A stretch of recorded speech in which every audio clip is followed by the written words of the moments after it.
We're back. All right. It says chat is disconnected. Please wait while we try to reconnect you. I don't know what that means. I mean, I know what it means. I don't know why it's happening. So let me know by posting in the chat, if you can post in the chat. We have a Gibson J-45 on the workbench, and today we'll be doing like a... I titled this live stream Messing with a Gibson J-45, because we'll do a whole bunch of things. First thing I'll do is I'll take a picture. Why? Why not? All right, so I'll tell you why. It's not a before and after picture. I just want to know, I log the time. Okay, sometimes I keep track of my time that way, although I am live streaming, so I could just look at the live stream. Someone's screaming, let me see. Kids. All right. So, I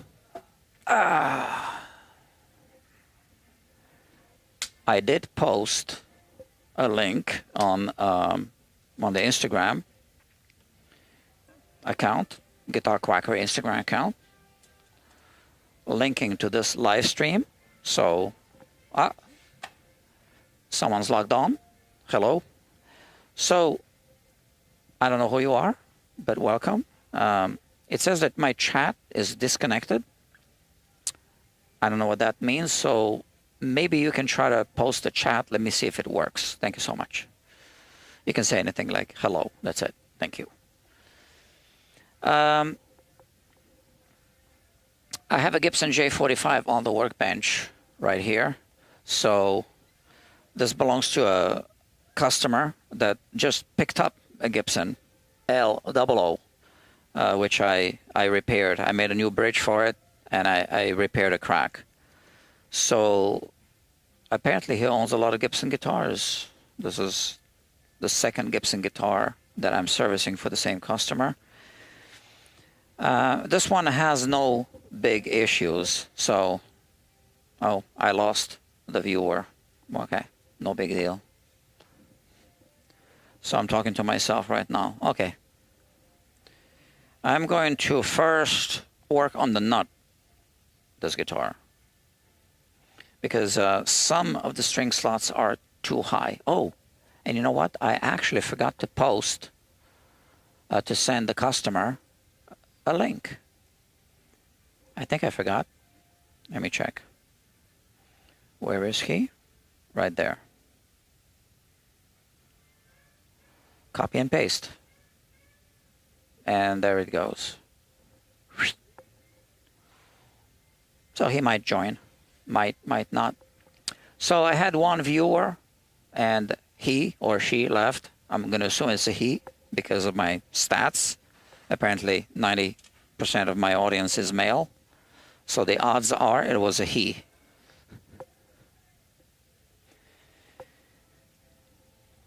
Okay. Let's start with a nut.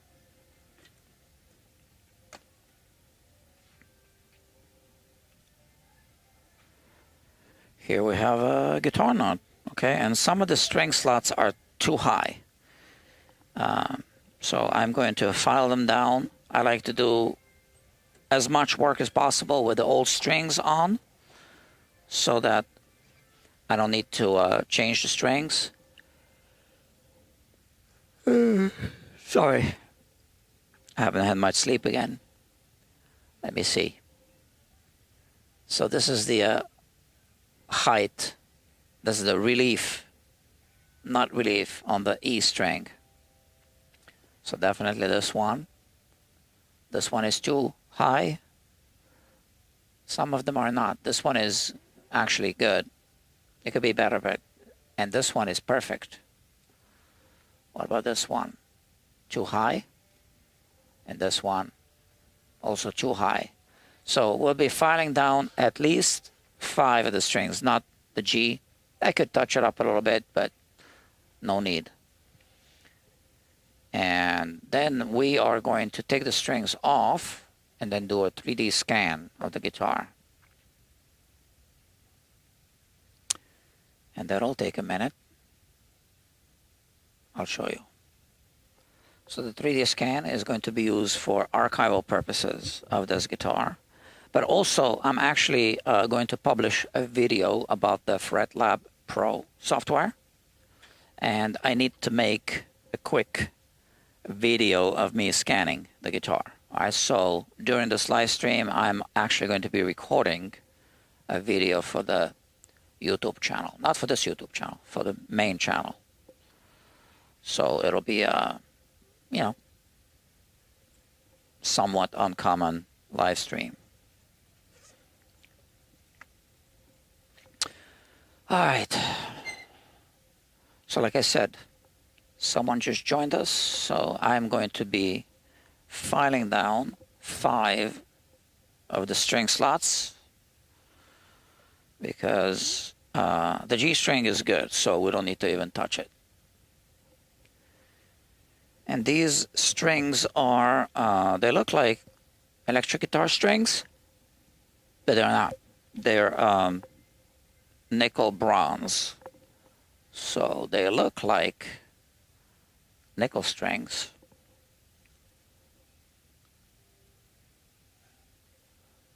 Okay, I'll show you. I'll show you through the microscope.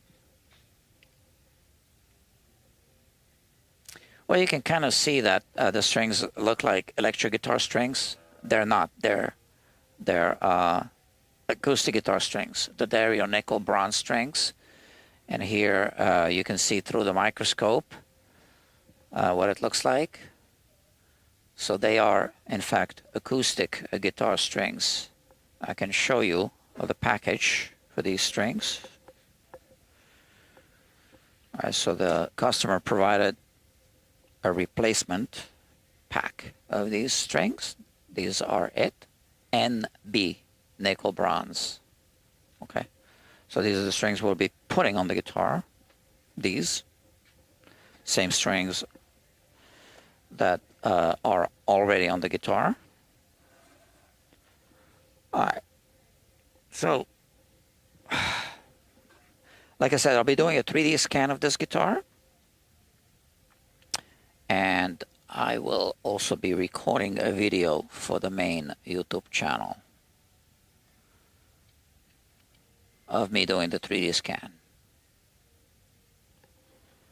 All right.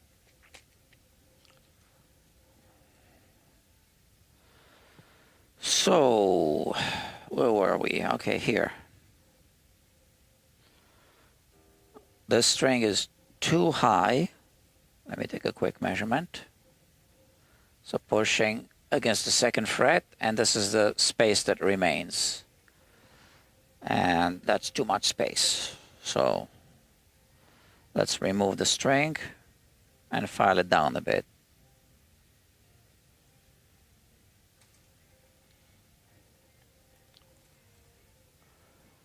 I am going to just hit it at the back first. I actually forgot to do something important, but I'll do it right now. So we're going to protect the surface of the headstock veneer. I do need to remove that one screw. So I have this system, you know, I just keep the truss rod cover like this so I don't lose it, and I put the other screw here. But right now I need to remove this screw so that I can protect this part of the guitar. There's some dust. So this is 3 post-it notes. This is the sticky part. There. Okay. Back in business.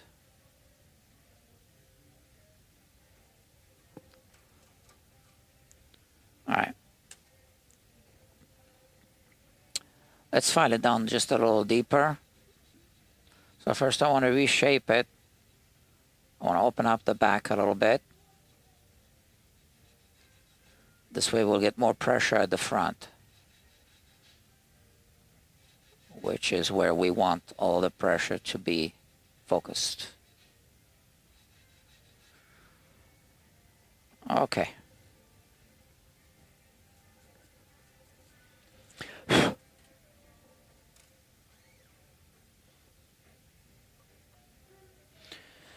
So 5 turns each time. I don't really need to tune it. It's roughly at the correct tension. So we're still too high.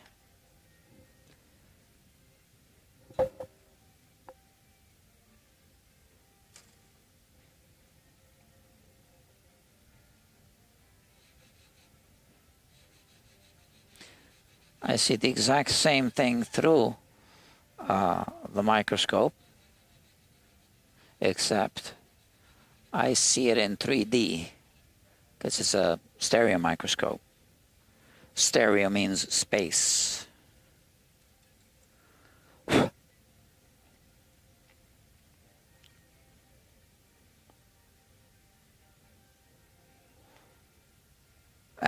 don't need to measure it, that's still too high.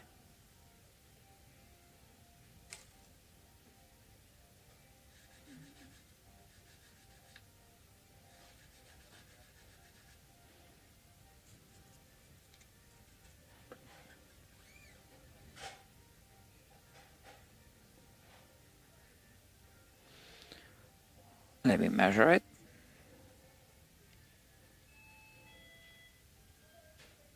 Better, but still too high.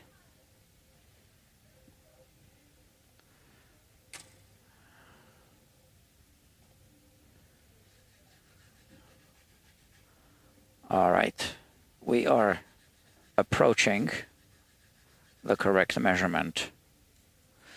Now, I don't know if you noticed, but this dial indicator is new, and I just had to modify it. You can't use it out of the box. You can't just attach this to a dial indicator and use it. I had to calibrate it. I had to calibrate the spring tension. Ah, now it's good. We could still go a little bit lower. Yeah, because otherwise the plunger is pushing on the string too much. All right.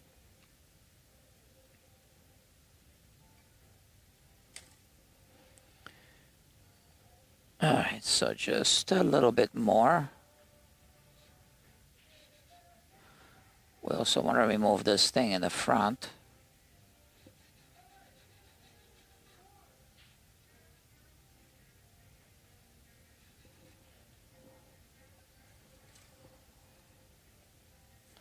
I always clean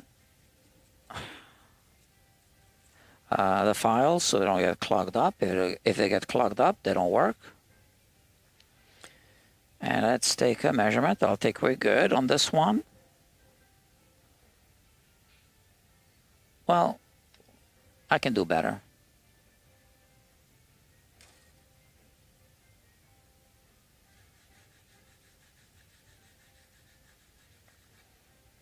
I'm barely pushing down.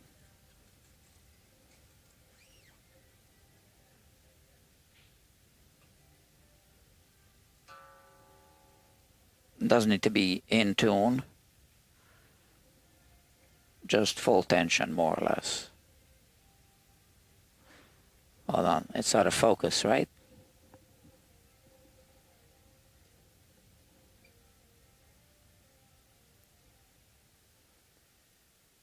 There's one check mark.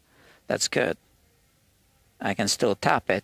In fact, I can show you with the onion skin feeler gauge, this one, that we do have a gap. It's such a small gap, I can barely measure it with the micrometer. So technically, the gap could be 0. You know, same height as the frets, but we always keep it a little bit higher. Most technicians do. Okay, so this is a really thin, it's really, really thin feeler gauge. I call it the onion skin feeler gauge. And here we place it under the strings, push the string against the second fret, and you can see that there's still a gap, barely. So the gap is, so this gets a little stuck, and then you can kind of force it through. And I can hear the gap if I put my ear against it. I'm gonna try to put my microphone here. Maybe you can hear this.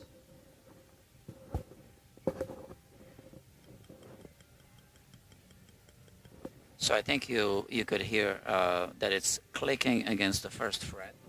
So when I suspend it between the nut and the second fret and tap, tap, tap, tap, it's called a tap test. Check this out. Okay.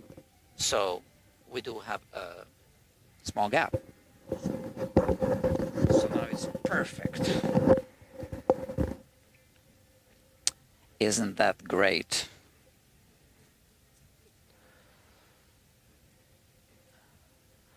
A nut doesn't wear down that quickly, so you don't need to worry about there not being a gap. Some people will say that you need to leave a gap so that the nut doesn't wear down too quickly. Well, so that it doesn't start fretting out because the nut might wear down quickly. Because when you tune the guitar, the string actually moves through, right, when you tune. So I'll show you this now through the microscope as I'm doing this. I'm doing this, and you can see. So yeah, it's rubbing against the bottom of the nut, and then we can look at the witness point at the bottom of the nut, and we want to see exactly what we see here. So what is it that we're seeing? We're seeing a witness point at the tip of the nut, on this side, starting right from here, and then it stops somewhere here, and nothing here at the back. At the back end, we want to have we want it to flare out a little bit like a funnel, so that when we place the string inside, now if I retune it, I want to zoom out a little bit so that we actually have a little bit of a wiggle on the back end, okay? So that we don't have a tight string slot at the back end, so it doesn't pinch the string, okay? So now I'm going to do to work on this string here, and this is the A string. It's also a little bit higher than it should be, so let's measure the height. Okay, put the micrometer here on top of the string, push it against the second fret, and then push it against the first fret. That's the space that remains, and that's too much. That's significantly higher than I want it to be, because I'm in the business of perfecting guitars. So that's what I'm doing. And I think I can improve a little bit this camera angle here. So why don't we zoom in a little bit? Yeah, that's much better. This way you'll be able to see the measurements. And I can actually put a manual focus. Yeah, better. Okay. Oh, is there a comment? No comments yet. So the comments might not be working. I don't know. Anyway, welcome to Guitar Quackery Live, the live streaming guitar repair channel.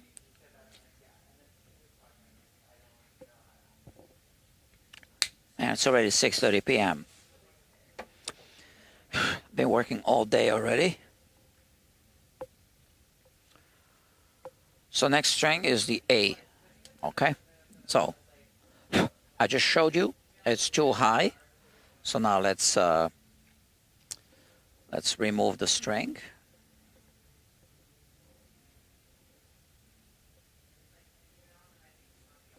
So I loosen the string.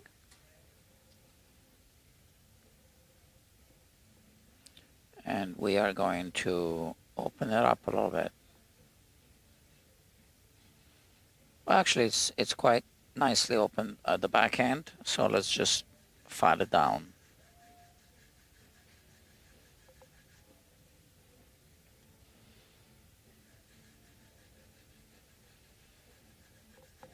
Okay.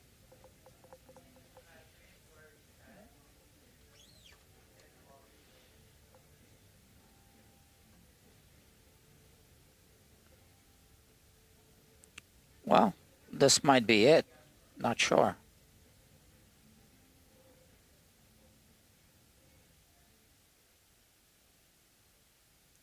I could stop here. It's a little higher than the E string. So maybe we can improve it just a tiny bit.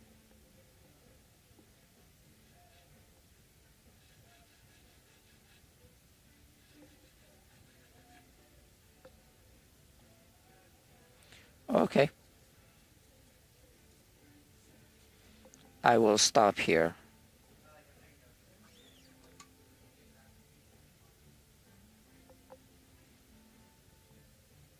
I can still hear that it's hitting the fret.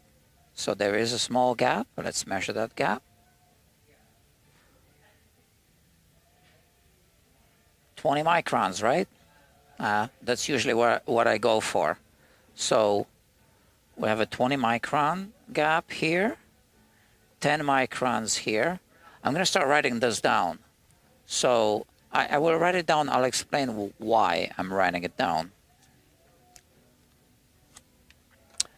How about right here? We can write it down. So we have, so E1, B2, G3,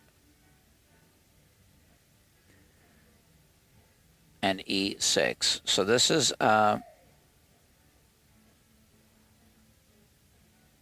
point 0.01 or 0.010 millimeters. And here is 20 microns. Okay.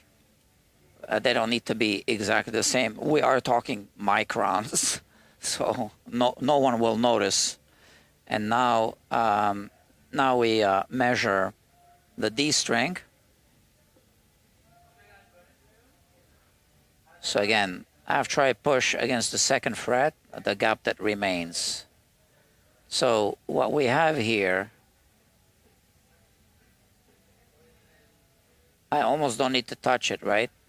So we have about 45 microns or so of a gap. And I can just leave it, or I can touch it up a little bit. So I'll touch it up. It's risky, but I'll do it for you. I've done it before. All right, so here it is, and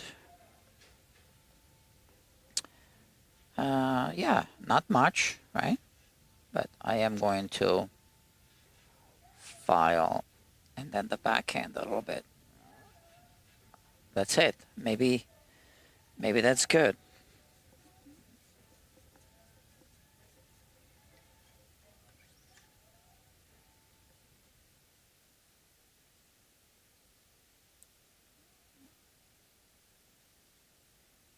That's probably going to be about 30 microns. Let's see. Okay. So when it hits just past 90, it's going to be 20. So 30 microns. Look at that. Yeah. Should we get down to 20?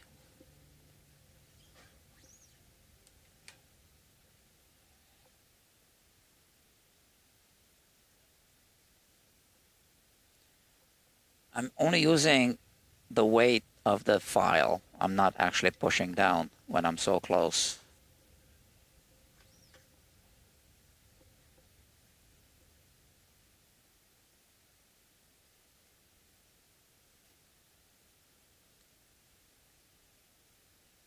"20 microns." Okay, did you see that? Okay, so let's write it down here. Where's my pen? 20 microns. Okay, and the G string is, well, I don't remember. I did measure it before, but let's put this away. I might not need to even touch it. We'll see.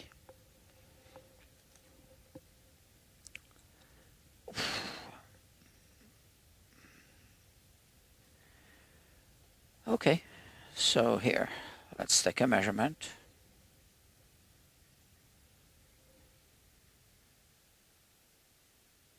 Oh yeah, I don't need to touch it. So that's even a little bit less than 20 microns. I'll call it 20. So I definitely don't want to touch it. That's the G string, 20 microns.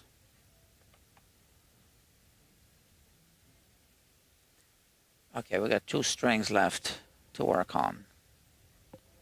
And next one is going to be the B. All right, B string. Let's see what we got.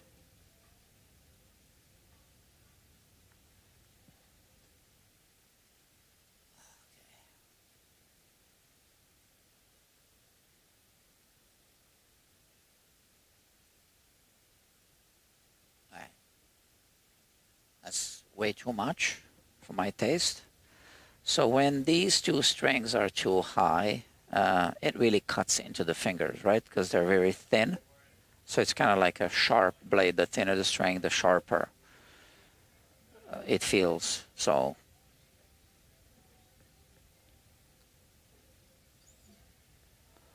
okay, we open this up and I am going to file it down.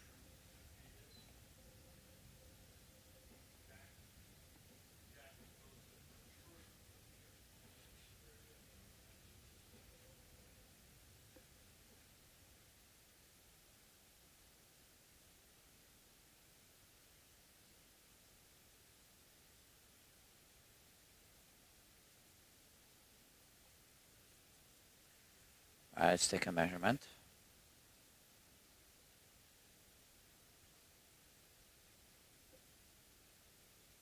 Nah, it's too much. I don't need to take a measurement.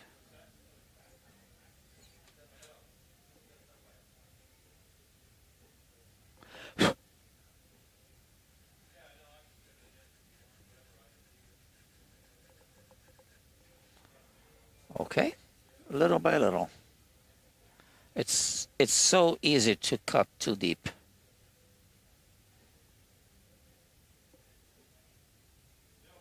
So this is too much, but I'm curious to see how much, what the actual measurement is.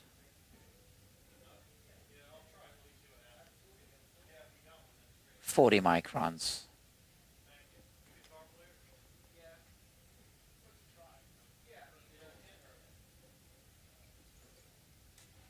Yeah, because when it gets closer, I want to kind of know what the measurement is, but I could tell that it's more than I wanted. So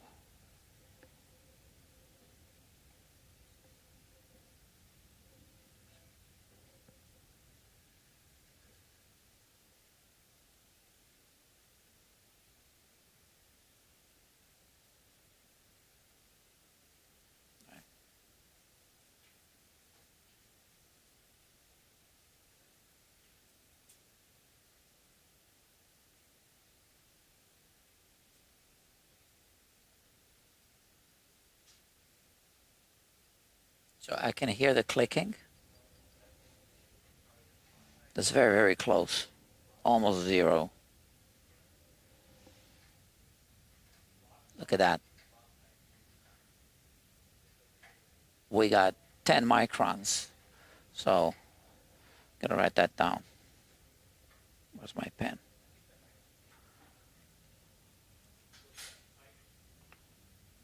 Ten microns. Okay. And now we have one more string left to work on, which is going to be the E, high E.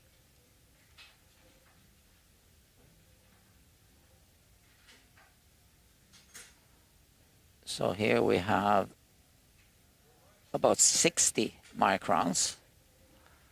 So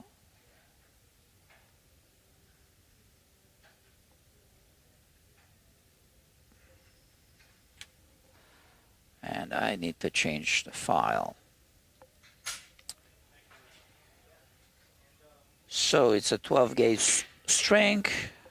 There's a 13 gauge file, right? The files don't really match exactly. It's all done by hand. You can't really make an exact string slot that is, that exactly matches the size. It's got to be a little bigger anyway, right? Otherwise it pinches the string. So you see that shiny part at the tip? So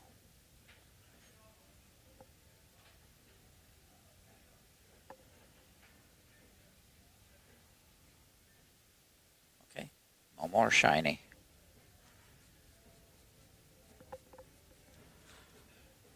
And now we take a measurement.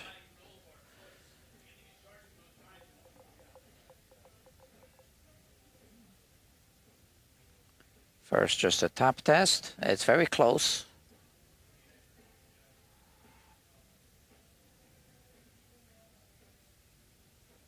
"40 microns. I can do better.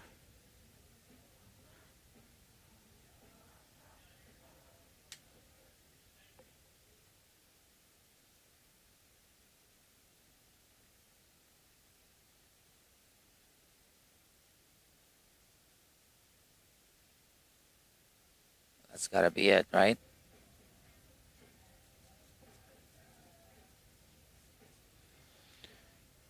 It's already close as it is.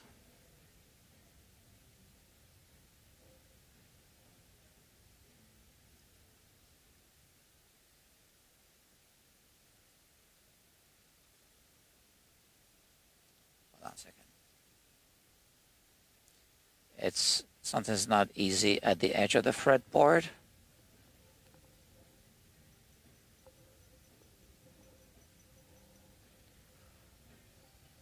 Let's see something. We could be at 0.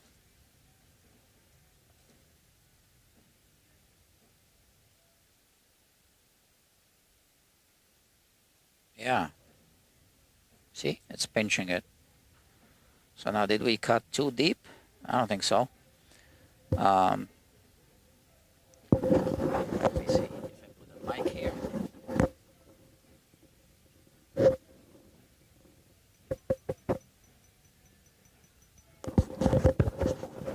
I can't tell if I hear anything. Oh yeah, I can hear it. Check this out.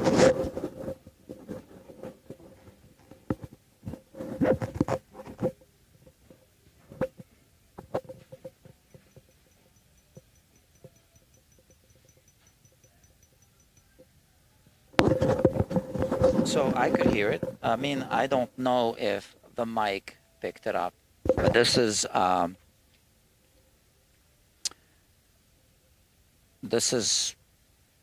think less than 1 micron, because I can't even measure it with this.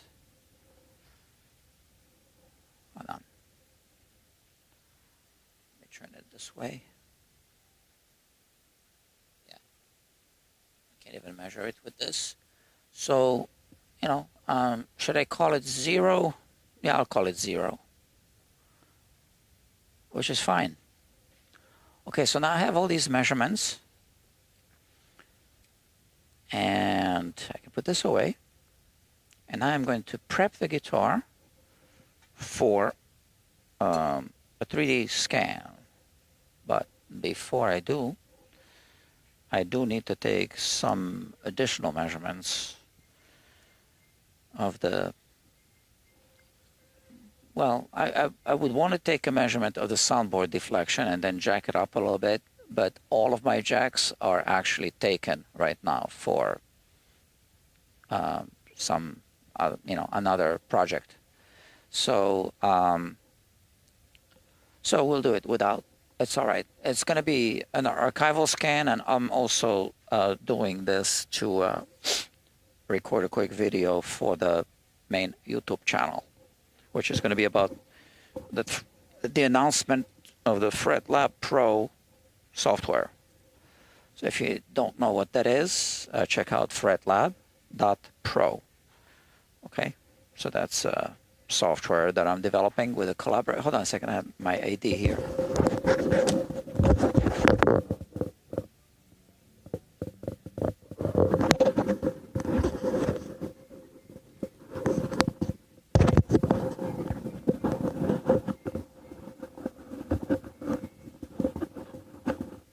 Okay, cool.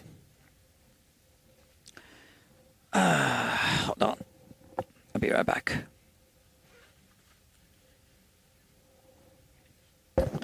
Here I am.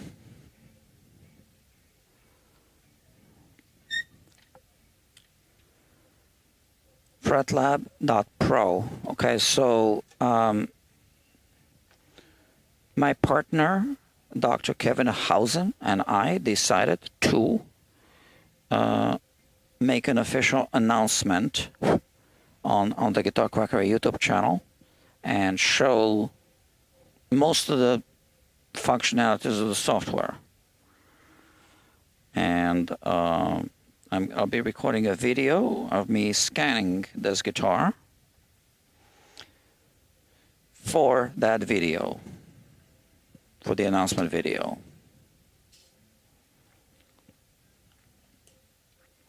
And then the bonus is that I'll end up with an archival scan of this guitar. Or I guess my customer will. And he didn't even have to pay for the scan, which is fine.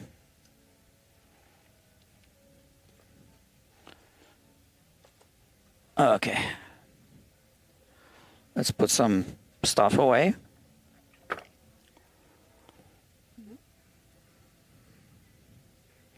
So I'll need this. I have something outside. I'll be right back. See, I didn't have to go far. So these are, I call them rails. There's no official name for those things because I made them up myself. So those are tracking markers for the scanner. I mean the little dots, right? So, and those are rails that I put one on each side of the fingerboard so that the scanner can track its position in the 3D space. Yeah, I need to put this out.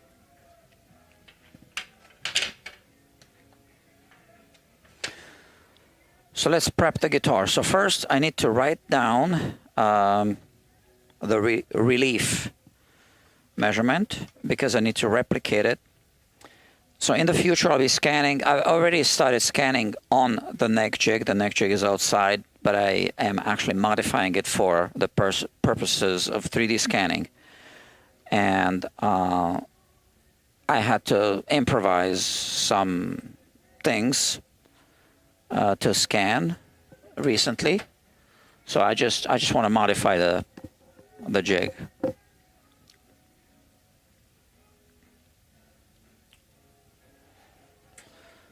So let's take some measurements.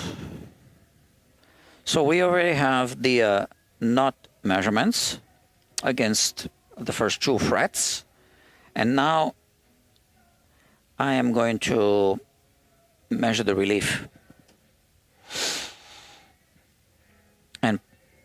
And we'll be adjusting it. So I might be using,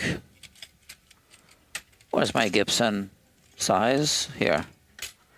I might be using this wrench or this one. We don't know yet.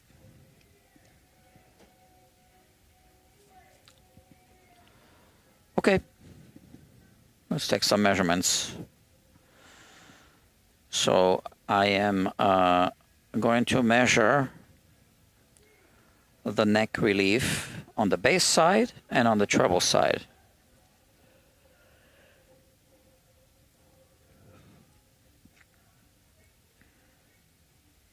Let's see.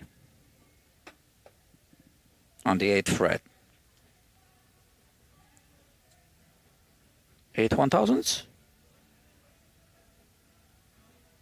Yeah, it barely passes through. So that must be it. And on the treble side, let's try the same one. So 8 1/1000s passes through more easily.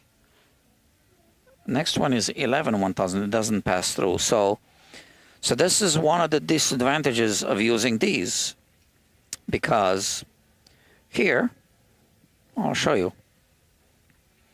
I have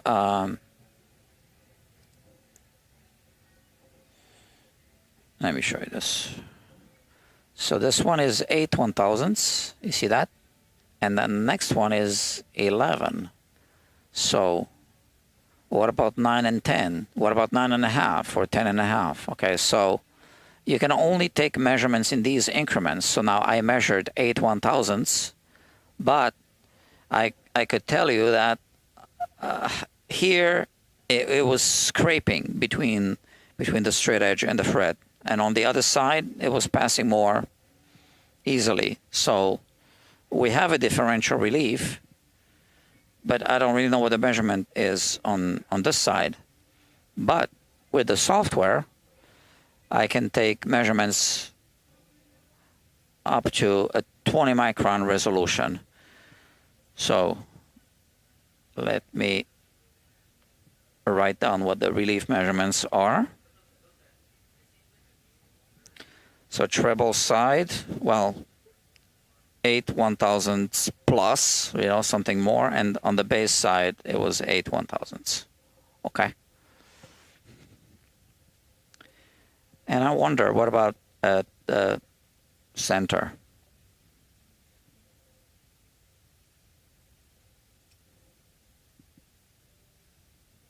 8. Yeah, again, an 11 isn't going to pass, right?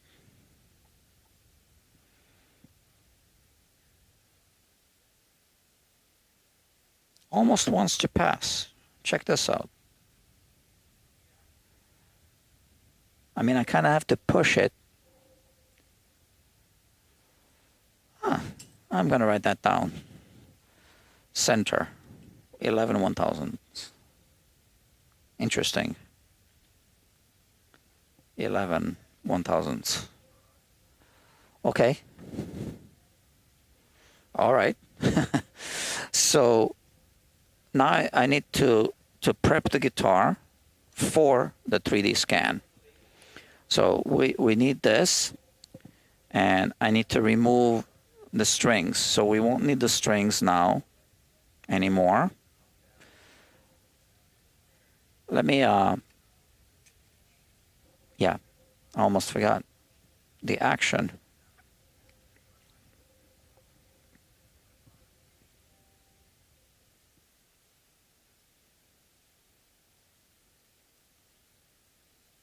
So 70,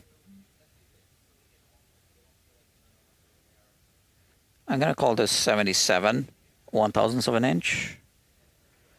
And here, 98 maybe. 98, 77, or maybe 99, I don't know.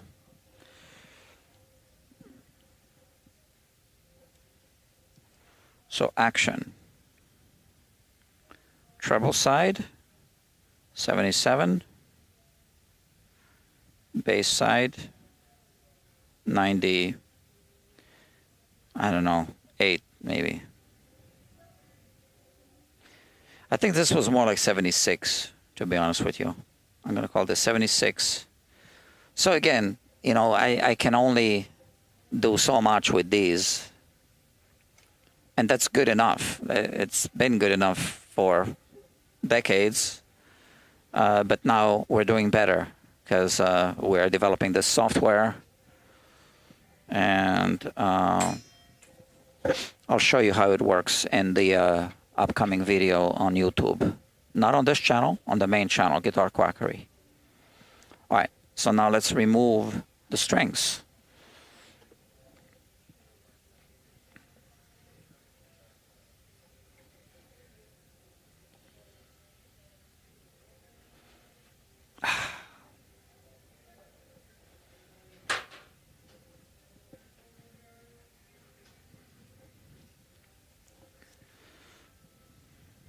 We won't need these strings anymore because we already worked on the nut.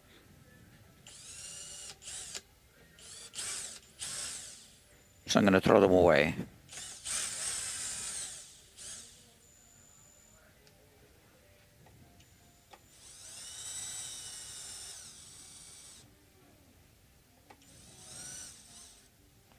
Come on.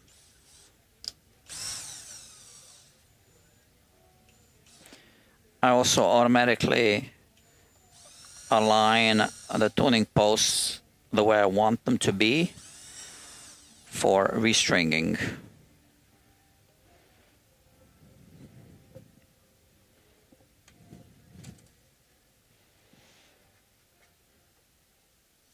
Oh, come on, where's the thing? Here.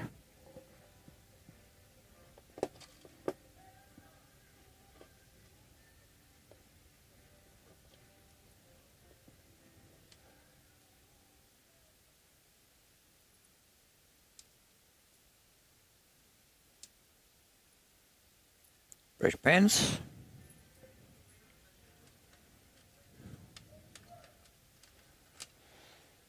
Always pay attention to how the bridge pins come out, because if the string is stuck, you might have an issue with the bridge plate. But I'm going to quickly check.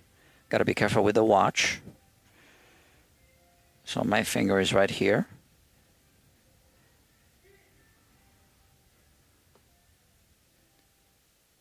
It's amazing, you know, it's shredded. I mean, when they drill this, they don't even put a backing plate, they just drill. Amazing.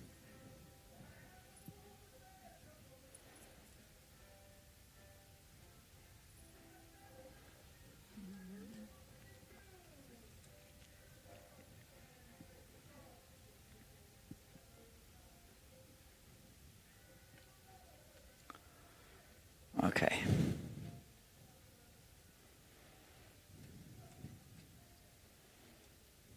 I'm going to try not to stab my fingers.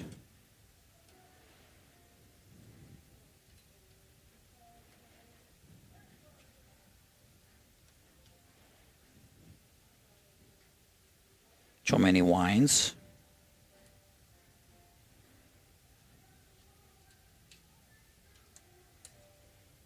All right.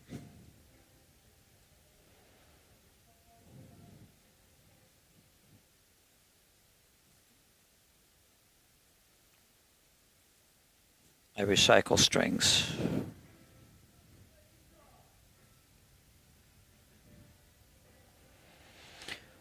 All right, let's dust it off a little bit.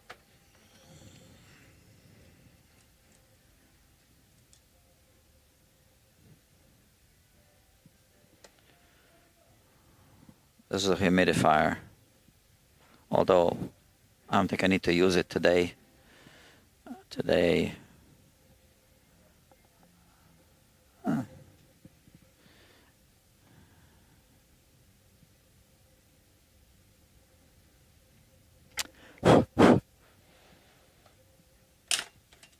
Okay. So now we want to adjust the truss rod to match the relief that we measured when the strings were on. If we can do it. So we don't have a tensioning mechanism here. This is why in the future I'm going to be using the neck jig so that I can really match it. Here it might not be possible. So where the feeler gauge is here.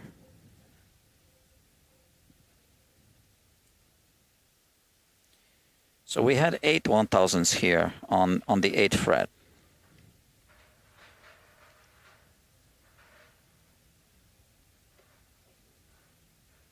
We don't have any relief right now. I can use this, or I can use this. Either way is fine. So let's use this one maybe.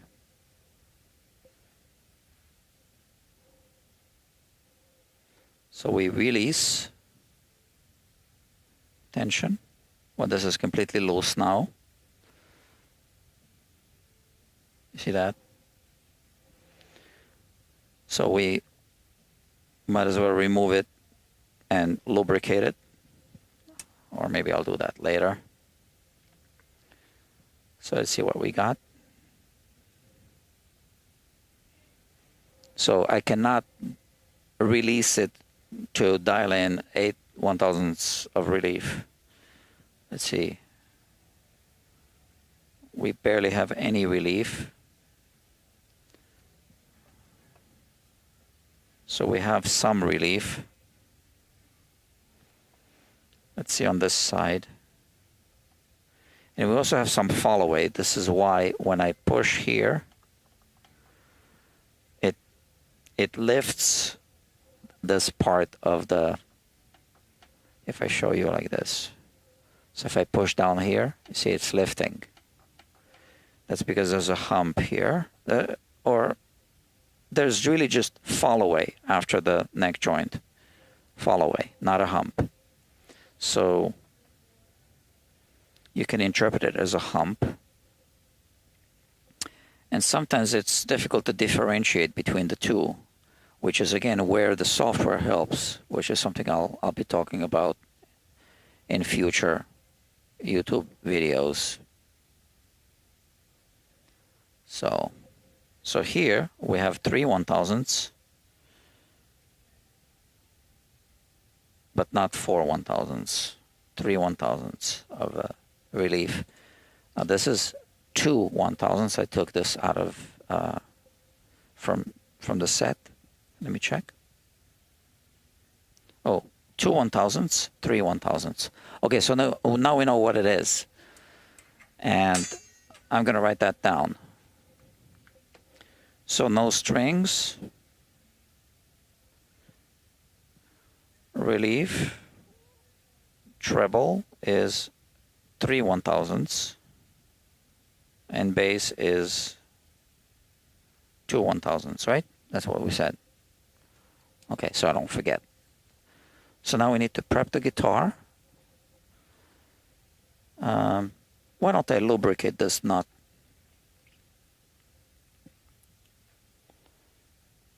So it's completely loose. I can remove it and lube it.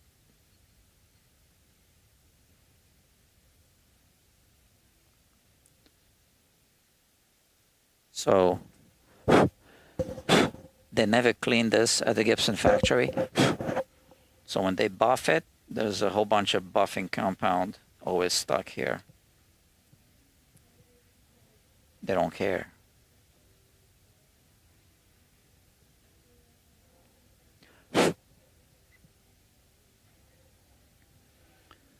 What am I looking for? This.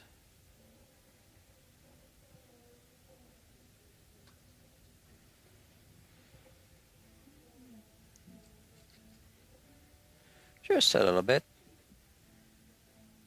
You place some inside and it'll spread when you turn it.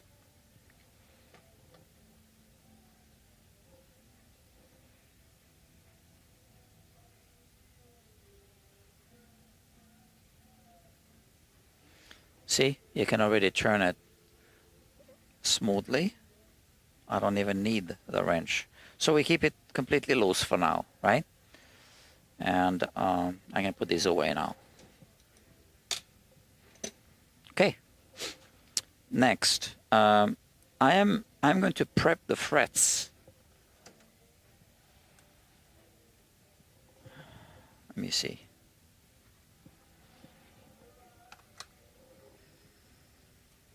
Yeah, this is the one.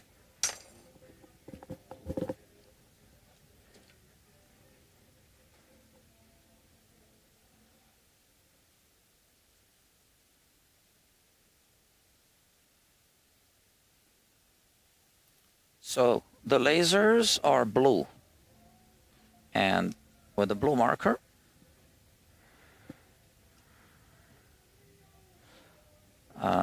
it makes it easier for the blue light to reflect, right? Because blue light reflects off of a blue surface. And this is also a marker that will dry satin.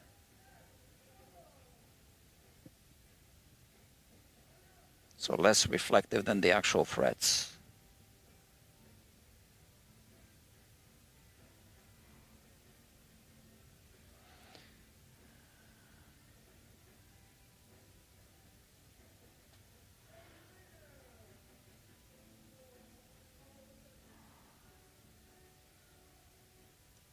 I can do this one better.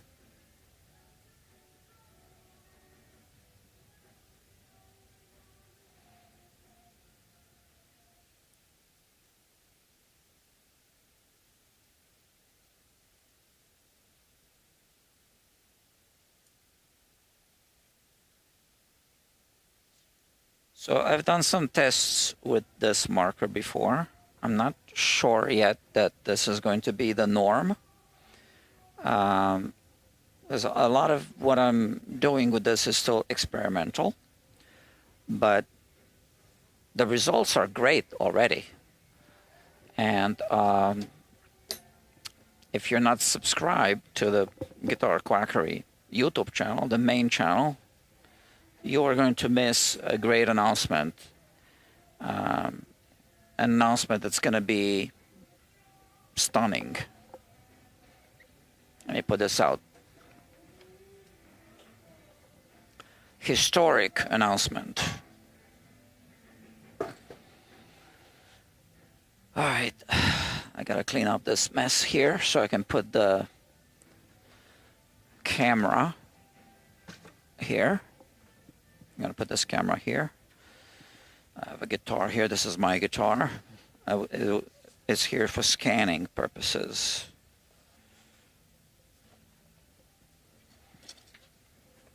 And here is the 3D scanner. Okay, here it is.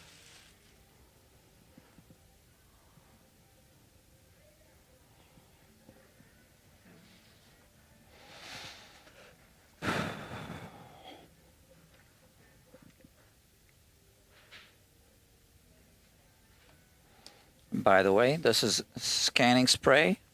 Sometimes we need to use scanning spray. I won't use it today. It's expensive, so I like to avoid using it.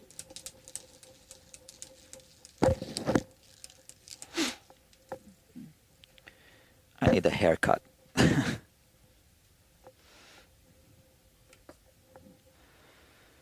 All right, let me make sure my phone is silenced. This should be interesting.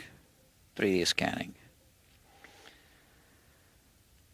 Hold on, let me see. Text messages first. So the guy picked up the guitar. He says, "Thanks again, doctor. The guitar feels almost new." Well, what do you mean almost new? Better than new. All right.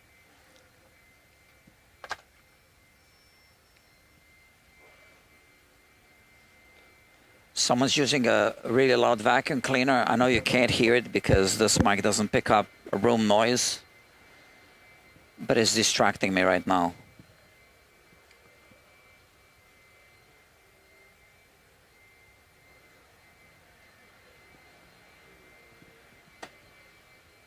All right, so next is this.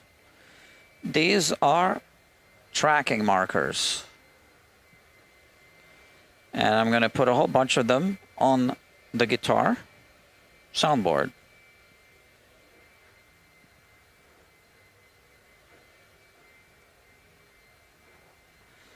Kind of like the more the better.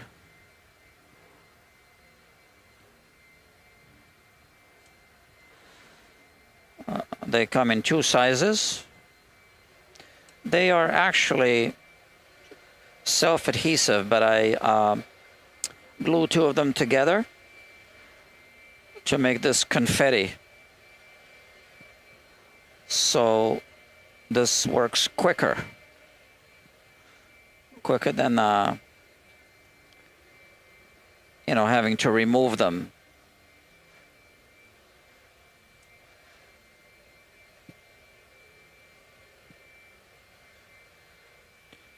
I'm going to cover the two inlays.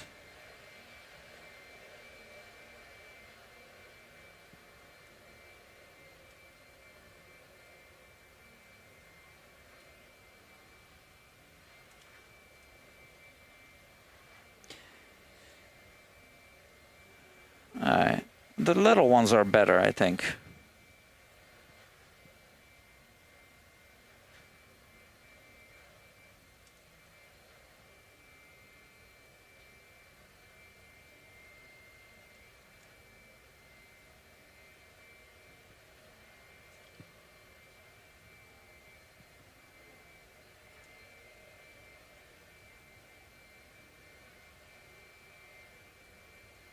You can even put them inside. Let me do that. Right here. I'll put one of them. Okay, more. What kind of, you know, the more the better. I want somehow, somewhat even distribution.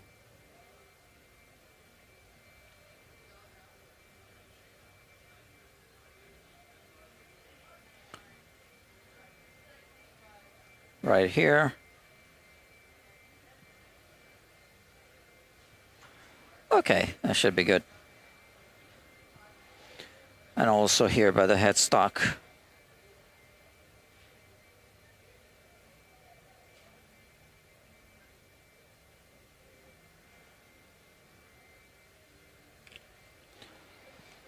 All right, and now I got to put the tracking rails.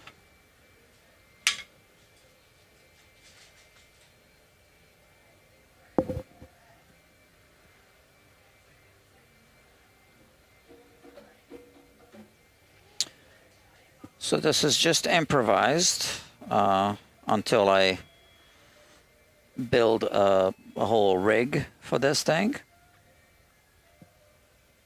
which I'm working on.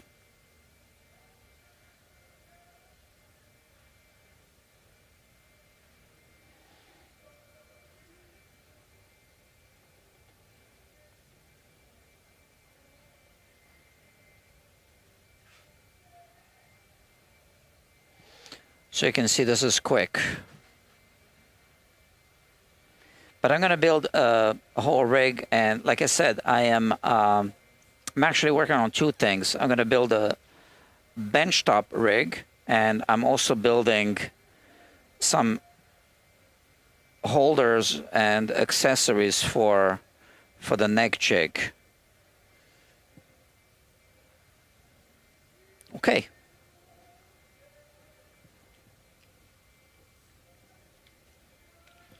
I forgot to silence my phone. I was looking at it.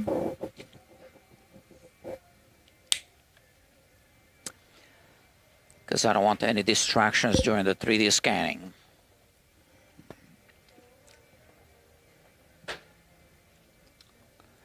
All right. Let's do it now. Okay, we're almost there. Oh, do not disturb. It's already silenced. Okay, so let me check something. It's fine. Okay.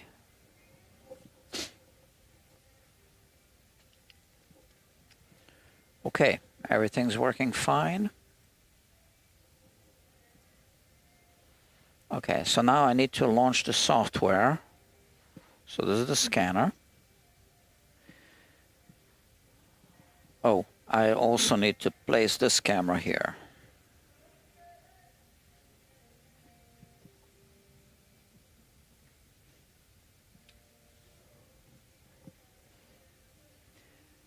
All right. I need to buy another camera, so I have one here permanently installed, but you know.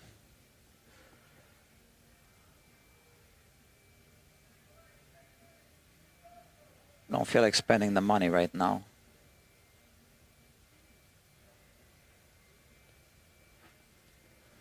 All right, that's fine. And we're in autofocus. Let me check something.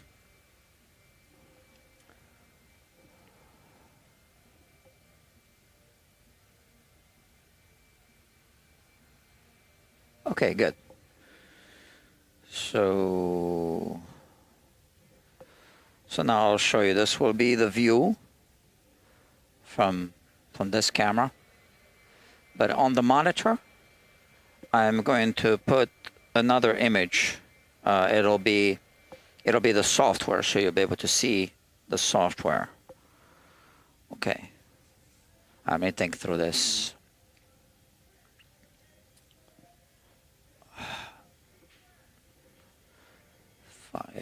5.2. Okay.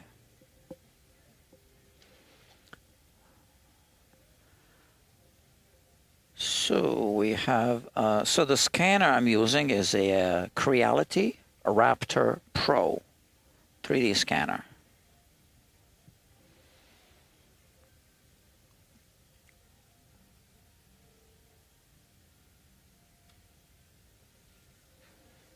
And this part I will also be recording. So now I'm live streaming, but the recording is off. So I will be recording this part as well. It'll be used in the upcoming, as in soon upcoming, announcement for the FretLab Pro software on the main channel.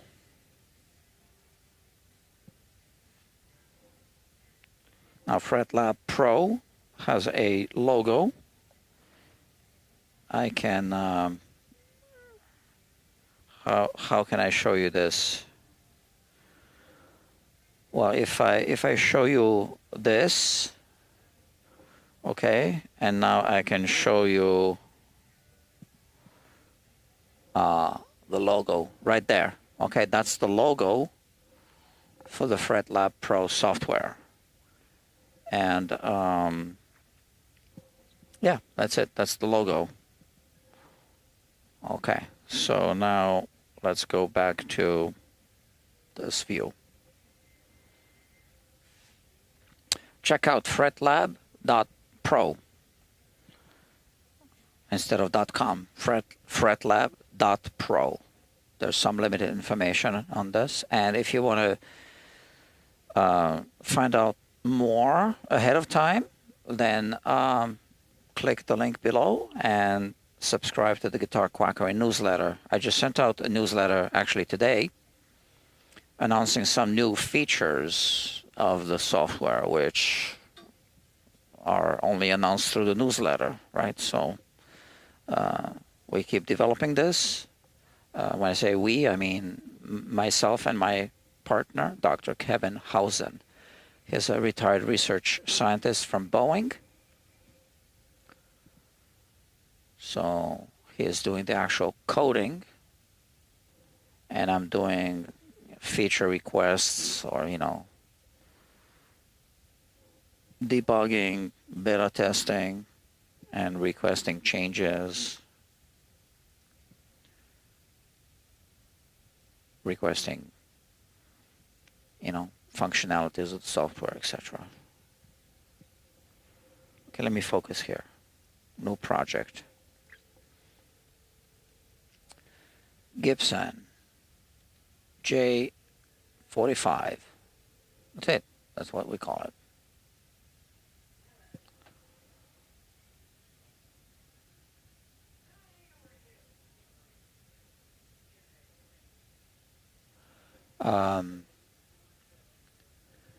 I need to do something here.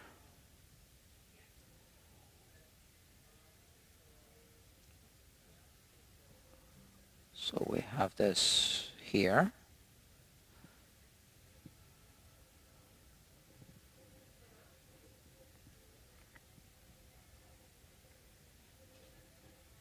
We're almost ready.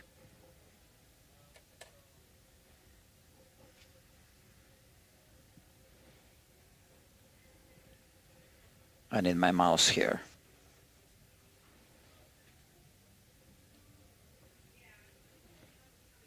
And now I'll start recording.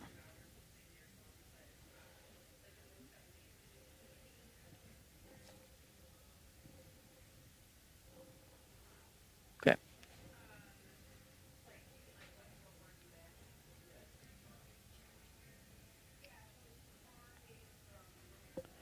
I'll be doing a 3D scan of this guitar. It's a Gibson J200. No. Let me start over again. So again, I'm recording this for the program, for the main channel. It's not a J200. Take two. I'll be doing a 3D scan of this guitar with a high-resolution 3D scanner. It's a Gibson J-45 guitar. So these are tracking markers here and here. And there's the 3D scanner, so you can kind of see the lasers. We might have to increase the brightness. I can do it right now. Okay. You know what? I didn't like that. Let me do it again. Sorry, friends. Like I said, I'm doing a recording. I have to reset some settings here. Let me stop the recording. Okay, take 3, right?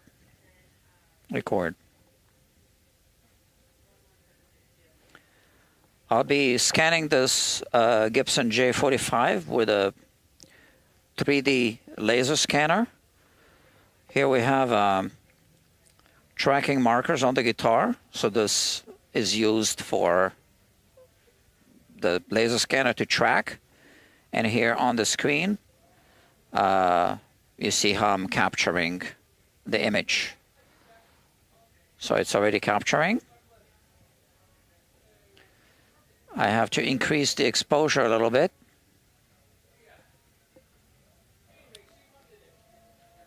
This is it. And here, now you can see how the scanner captures everything. So first, it captures a pink image. When it turns green, it means it's a complete scan. So I like to go over the entire guitar first, like this, just to make sure everything is tracking.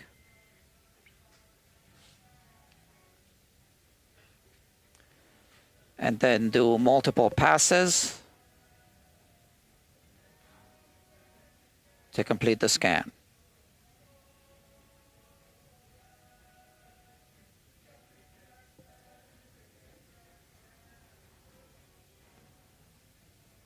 Okay.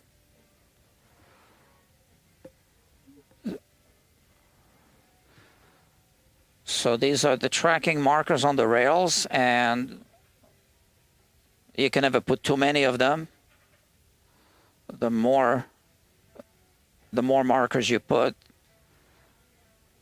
the less likely the scanner is to lose tracking.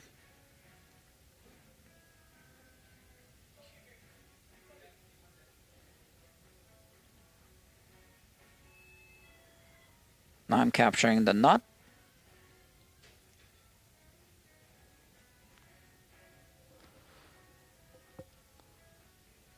So the fretboard is already good. Some of the frets are still not completely green.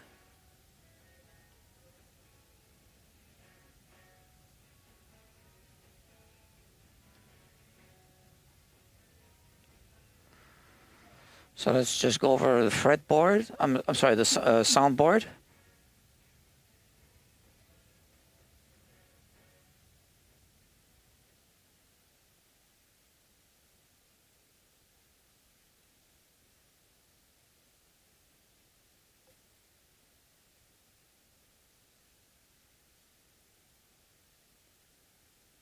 I also like to capture the side of the fingerboard. This guitar doesn't have binding, but basically where the binding would be.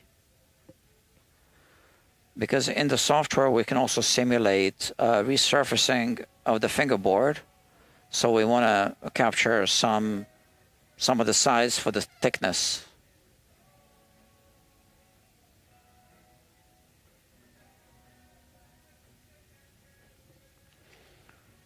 And here,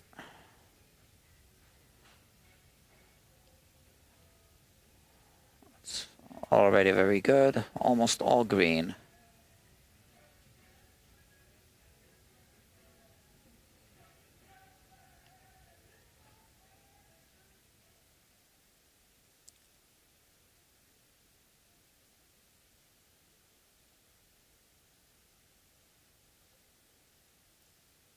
So the guitar is dark, and I need to do multiple passes over the dark areas because, you know, light doesn't reflect well from black or very dark surfaces.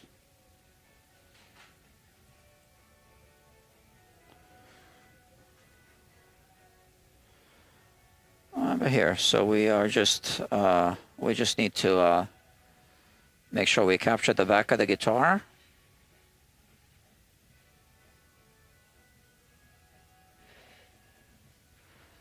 We can speed this up by spraying the guitar with a scanning spray, but I, like to avoid doing that because, not because it's going to damage the finish, just because the spray is expensive. It also smells bad. I don't think it's healthy.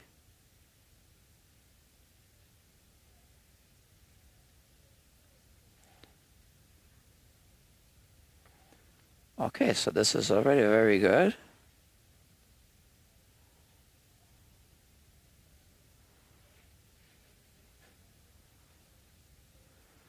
There.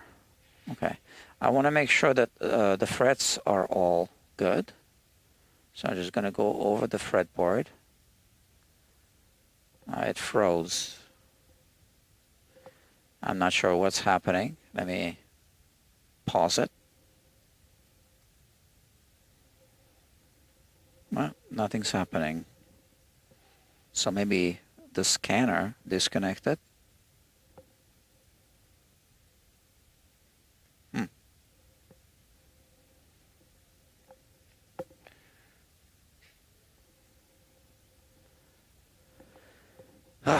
I don't know what is happening.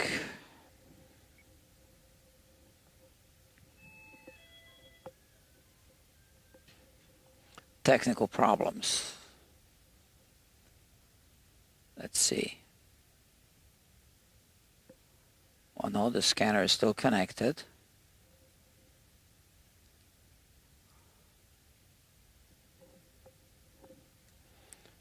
Okay, I'm experiencing some technical problems.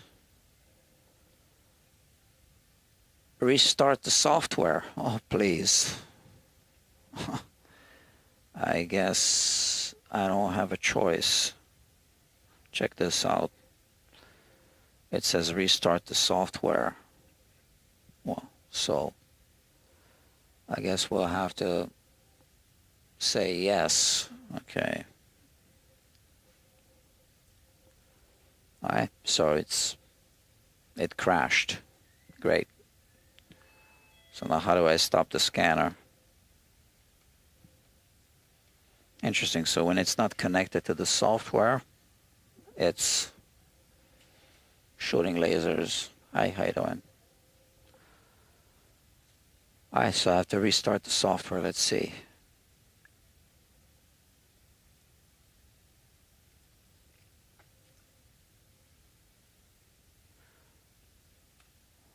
Oh yeah, this never happened before. I don't know what happened.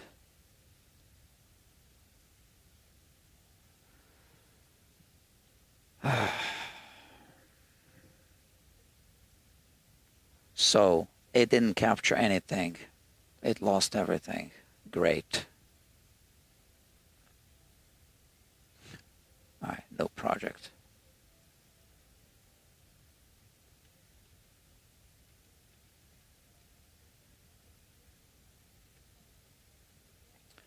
Gibson J-45. It says that it already has a project named Gibson J-45. Well, I don't see it. Okay.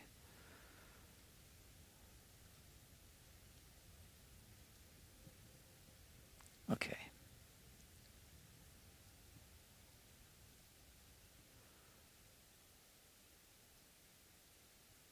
So I might as well make a new recording for the YouTube channel. Sorry about that.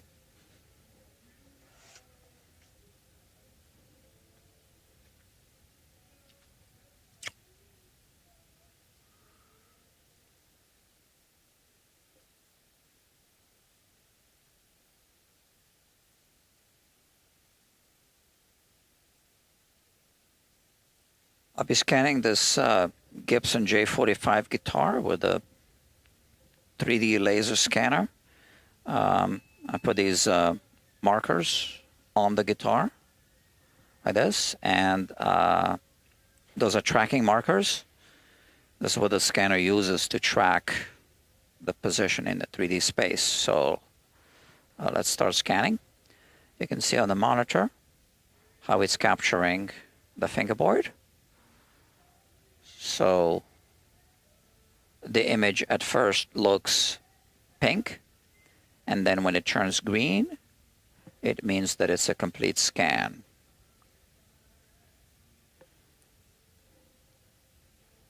So first I'm going to go over the entire guitar, just so that the scanner knows where it's located in the 3D space.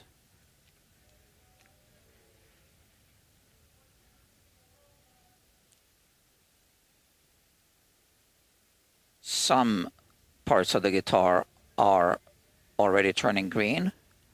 Now this part here is really dark, so it'll take multiple passes to scan the black part of the guitar right there. Light doesn't reflect well from the black surface, obviously. And we also want to capture the side of the fingerboard where the binding would be, because in the 3D software, FretLab Pro, we can do a resurfacing of the fingerboard, so we need some thickness. So now it looks upside down, but the software doesn't really care if it's upside down. It's looking at a 3D image.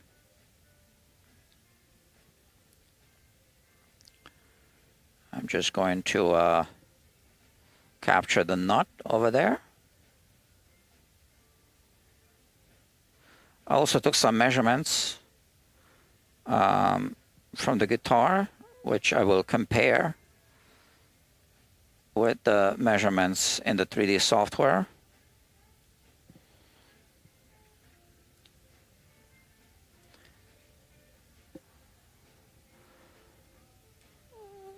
So it's capturing well. This shouldn't take too long. And here from the side, I'm going to capture the side of the fingerboard. again, where the binding would normally be.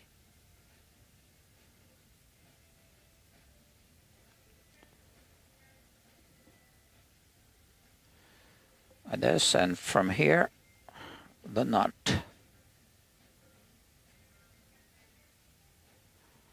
So sometimes the string slots on the treble side don't really scan too well because it just depends how deep they are. But I do take some measurements before scanning, so I can use those measurements in the 3D software to replicate the actual setup of the guitar, because I'll be generating virtual strings in the software to simulate some specs of the guitar.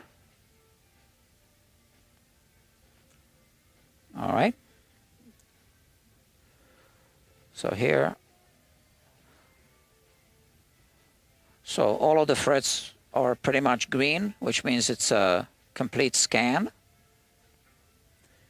And we want to make sure that the rest of the guitar turns green as well.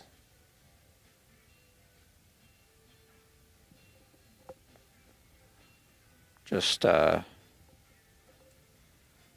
spending more time over the dark areas.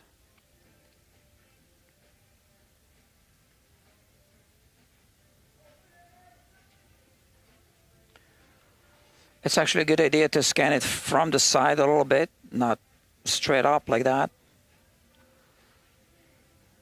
according to some people on forums.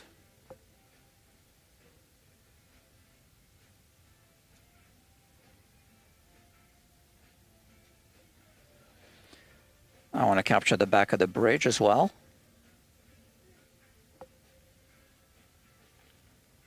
The saddle is very important, obviously, for the simulations. This will also be an archival scan of the guitar, which I'm going to keep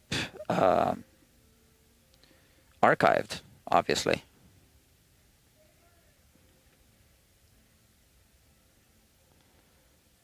Okay, so we are almost done. This looks very good. Here we have the upper bout. Just want to make sure that the frets are all good.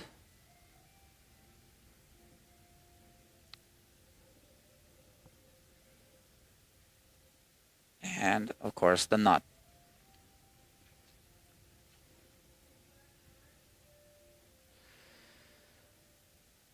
I'm pretty happy with the scan already.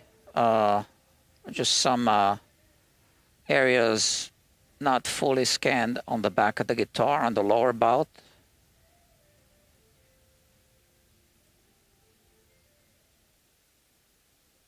Over there.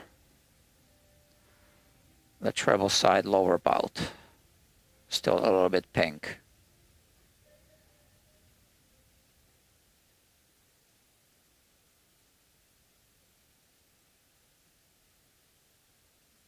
Okay, we're almost ready to complete it. I'm just going over some areas again on the fretboard just to make sure that everything's scanned. The nut.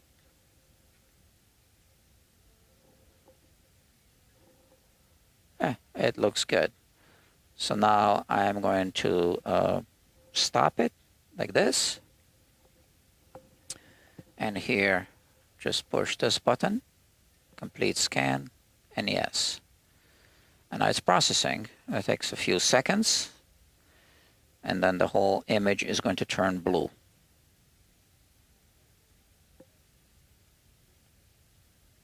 Almost done.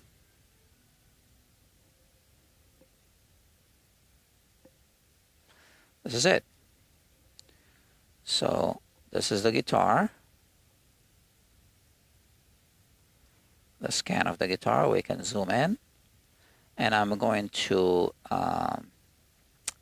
delete everything that we don't need.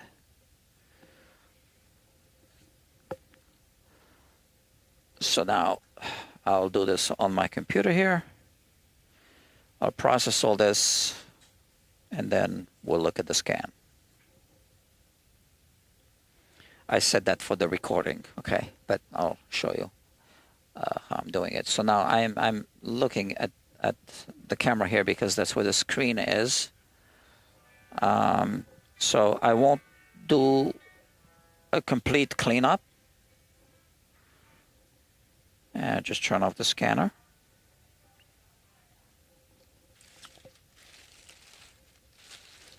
Okay, so I guess we had 5 takes on the recordings, and I liked the 5th one. Where are we? Okay, here. So let me show you this. We have this. And now I am going to select everything that I want to delete, such as the entire workbench that we scanned.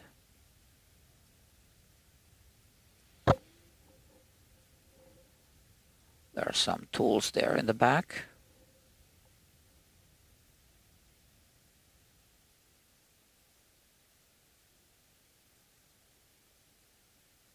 Now, what I actually want to do is I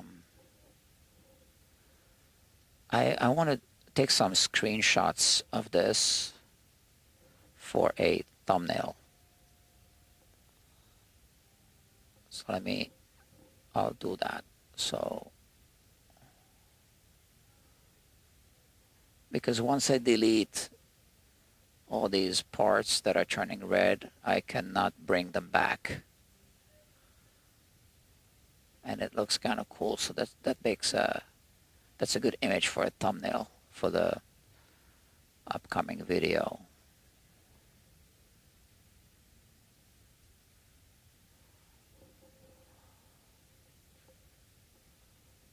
So the scan is called a point cloud. Those are a whole bunch of little points.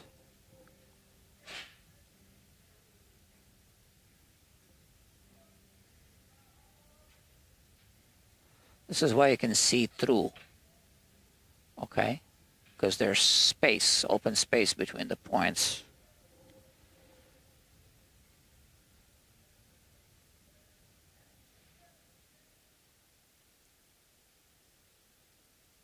Okay. I really like the way this looks.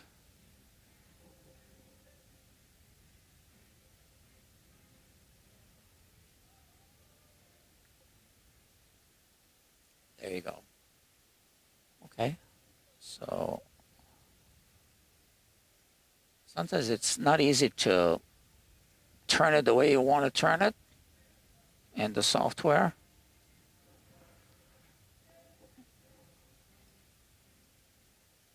Not easy. I'm trying.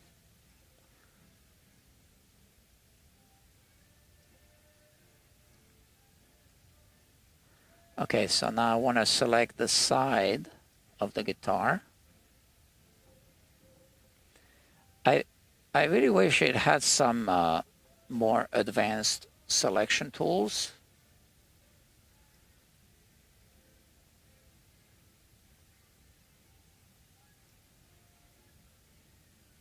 Like in Photoshop. Does anyone use Photoshop anymore? Because I don't. I used to. Now I use Affinity Photo. Now Affinity is free, but I bought Affinity Photo before it became Affinity without the word photo in it. So this here is the volume and tone control. We want to delete that as well. we want to delete everything that we don't need. And this is the reset button right here. So now,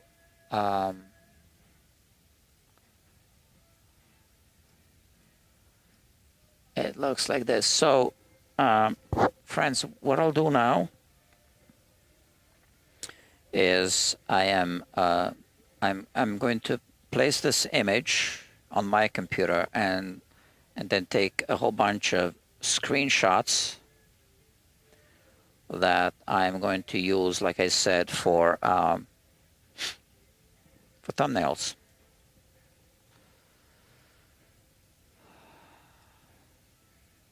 Maybe I should keep the headstock blue. Nah, it's already red. That's fine.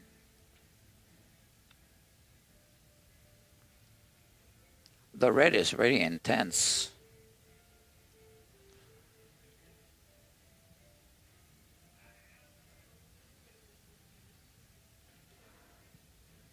Okay, so I'm just rotating it in many ways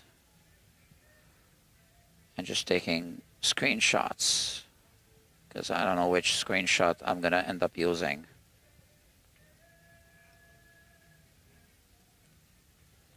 Oh, there's some more over there.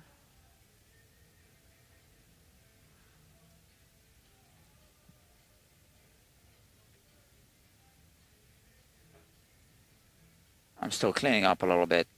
Bear with me, please.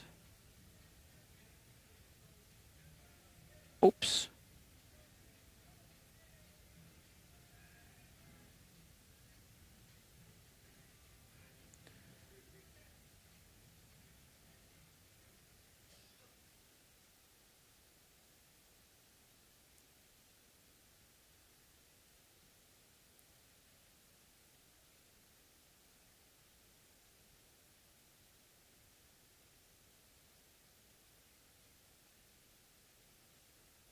Do I have enough?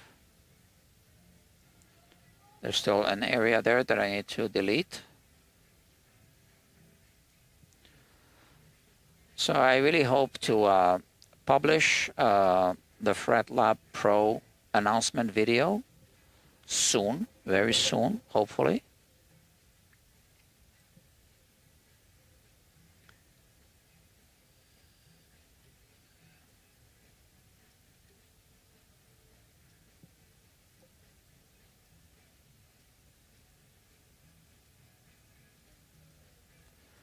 Okay, what's happening?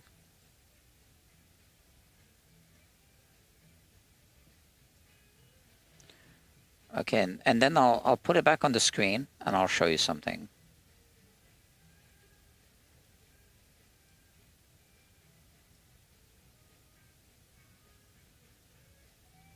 Okay, that's enough.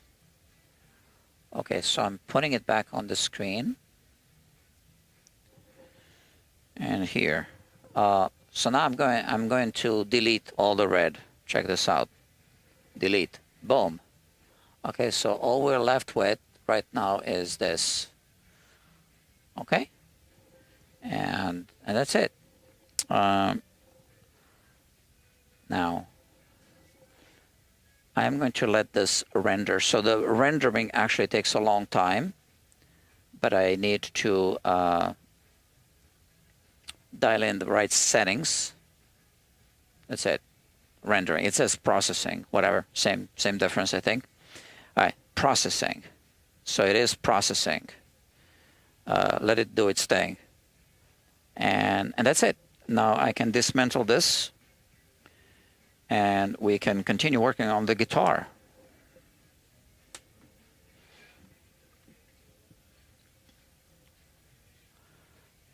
Just a moment, I need to throw something else here on the screen for me.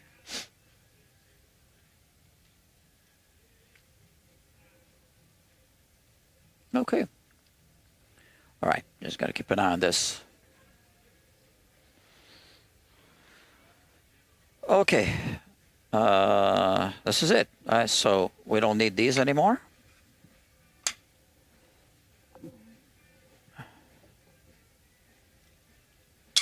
And I can remove all the tracking markers. So it usually, honestly, doesn't take me that long to scan. This is taking longer because, I don't know, I kind of lost focus at some point, and also because I was doing a recording. So I just wanted to make sure that I said everything that I wanted to say. This was not a scripted recording.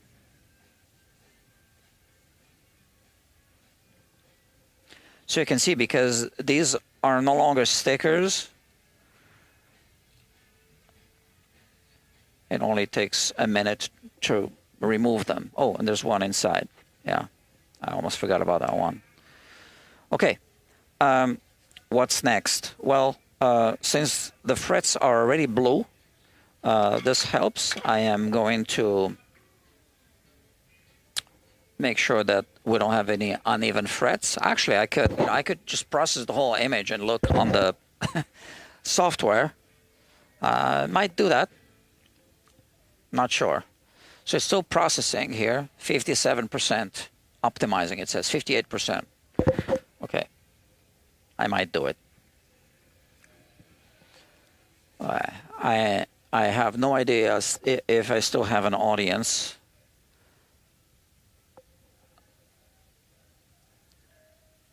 Because once I connect the scanner, I have to disconnect from the internet, and then I can no longer connect to the dashboard for whatever reason. Or can I? I don't know. I don't want to risk losing this live streaming connection right now. Oh no, I am connected. Fine. Okay.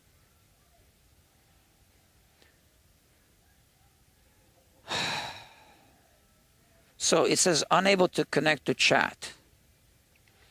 I have no idea if any of you can post anything in the chats or not, but I'm not seeing anything. 82% optimized. So let me go over the frets.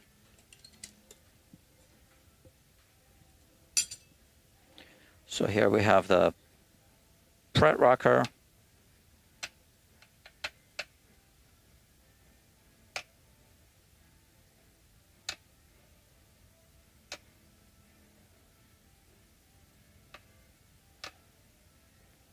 So the fret rocker doesn't detect everything, you know.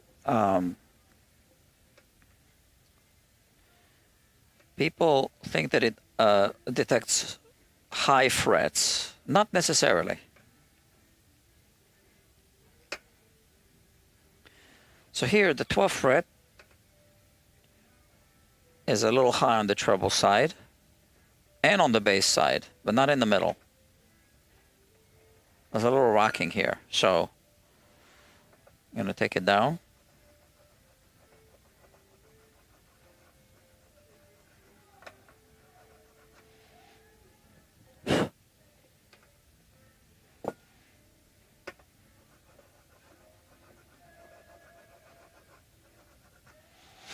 And then we have a fall away, I believe, right? That's what I think I saw.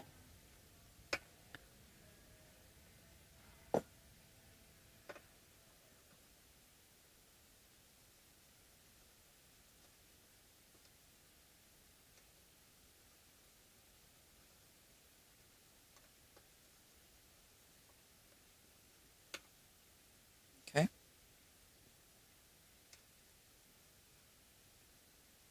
So here the 13th fret is high.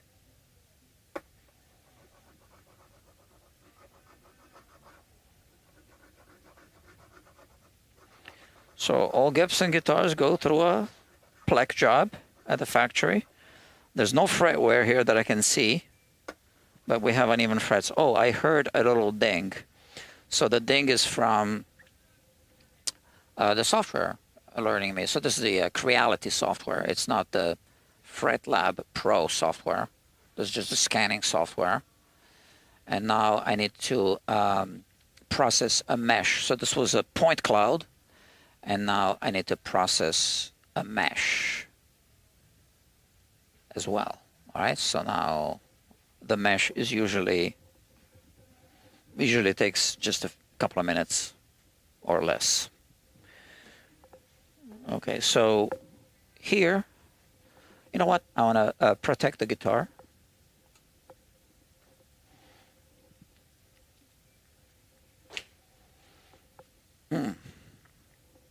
I heard a ding. All right, so that's done.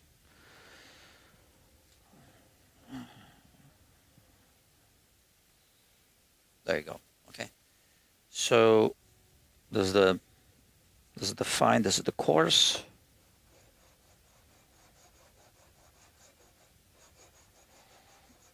So I can see some uneven frets here.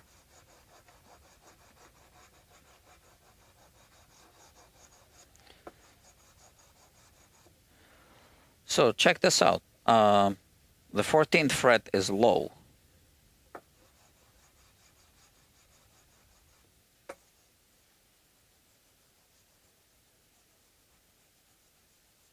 It's still not hitting it.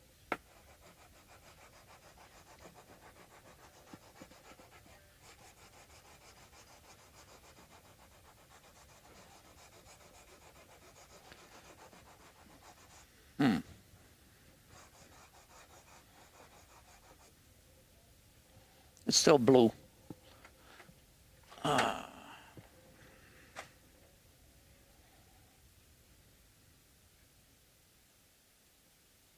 Okay, now that thing's processed. So why don't we do this? Let me just check the mesh. Again, 3D scan can be either a point cloud or a mesh. We use a mesh for FretLab Pro.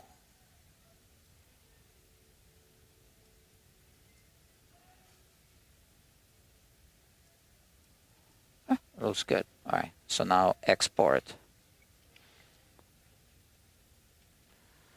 Gibson, what is it? J-45. 3D projects. Exporting. Okay, good. All right, there it is. Oh, it went to the wrong folder. Okay. No problem. 3D projects. Where is it? Okay, here it is. Okay, so now let me open FretLab Pro. Okay, so you are going to get a glimpse of it before the actual announcement, but I won't show you all the features. So here I need to put some private information here. Gibson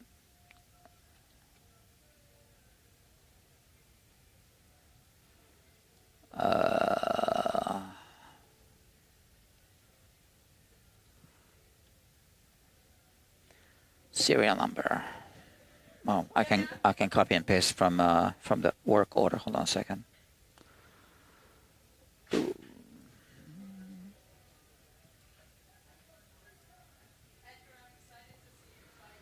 Copy and paste serial number. It ends with 008.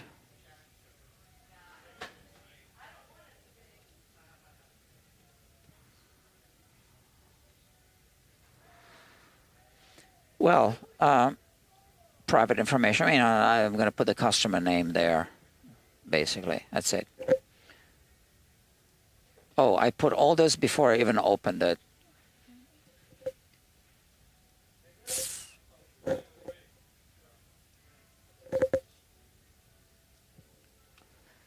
I hope it doesn't erase everything now. It did not. Okay. So, that's that. So, right-handed acoustic guitar. Okay. That's it.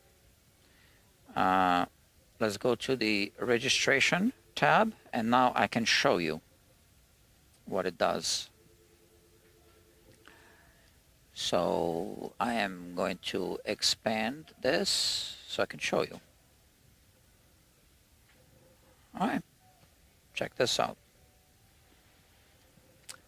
So this is the scan, and you can see a slice going there. So this isn't properly registered in the 3D space. I'm going to not show the grid lines.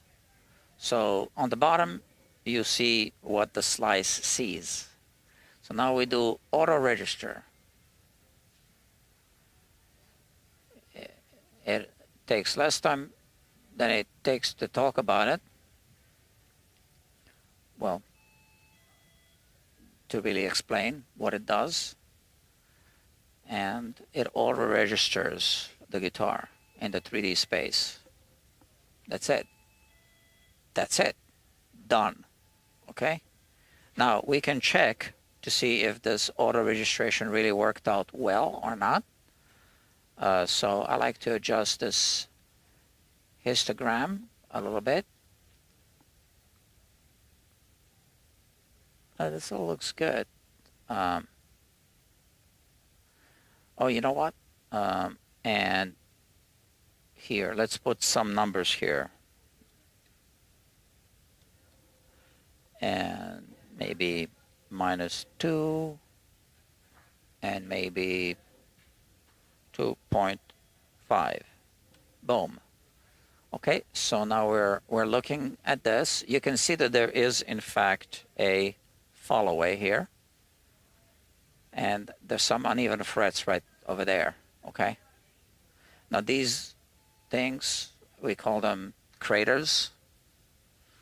Those are the pearl inlays. You know, the laser scanner doesn't like them. But this is the a guitar. Now I can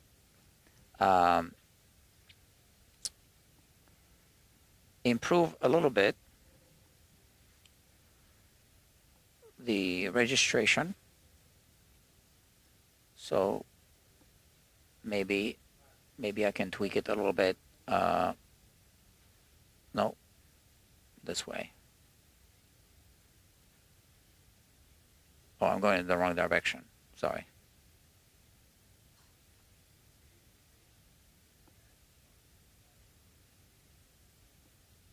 That's it. I think I'm good with this. Let me see. Show grid lines. Yeah, I'm good with this. Let me think. Yeah. Okay, that's good. And now we're going to inspect it. So this is the first fret. I'm not going to go through every little tweak that I need to do, but you see that based on the distribution of the frets, it knows that this is the position where the fret should be, the center of the fret. It says ET. That's based on equal temperament.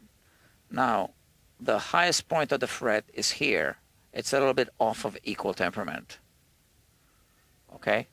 By a small amount, but that it finds the highest point, but the equal temperament is here. So that's where it should be, just a little bit on the side. Now, I can actually move that.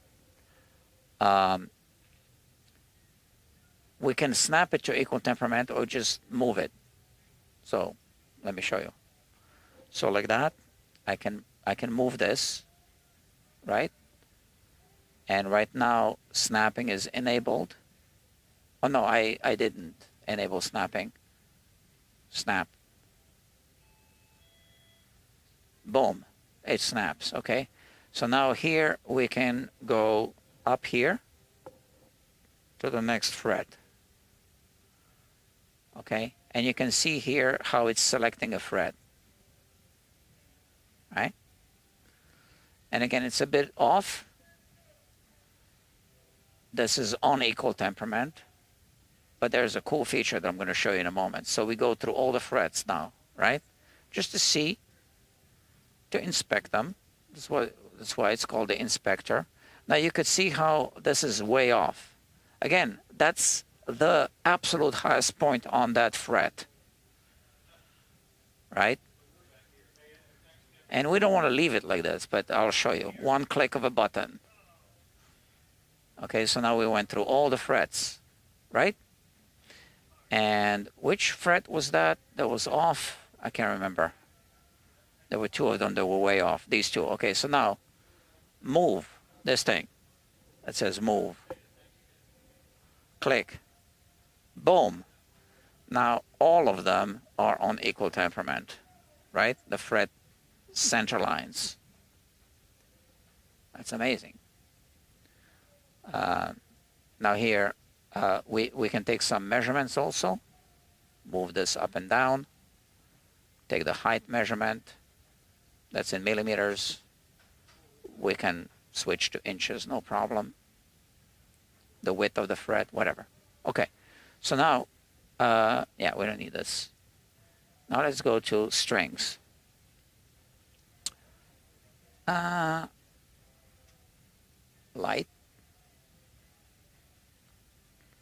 Yeah, so those are the string gauges.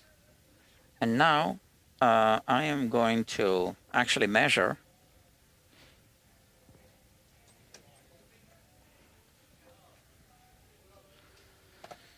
I should have measured before.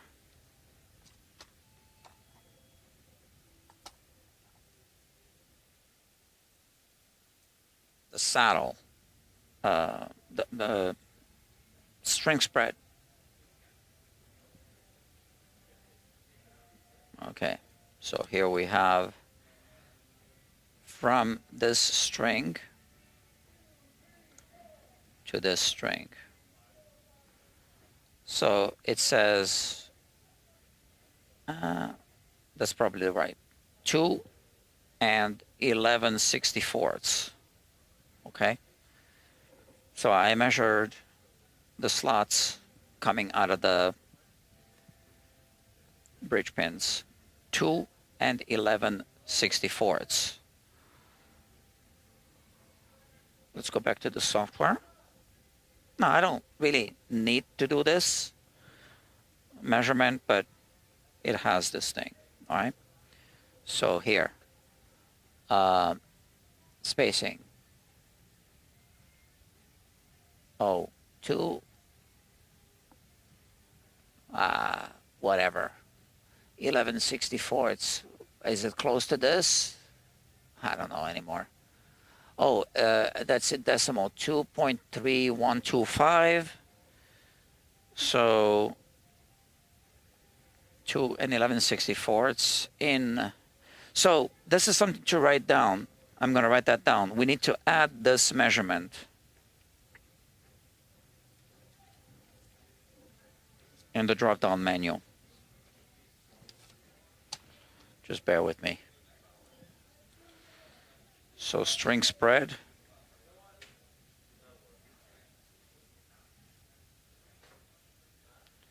Two and 11/64, which equals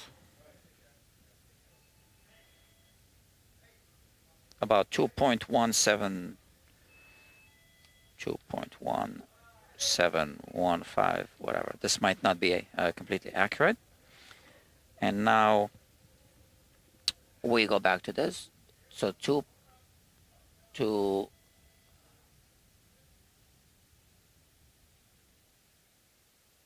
that's about it, right? And then total spacing at knot is 1.5 inches. So we're actually working on this so that it can actually do it automatically.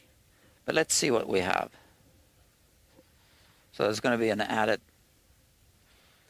feature of the software.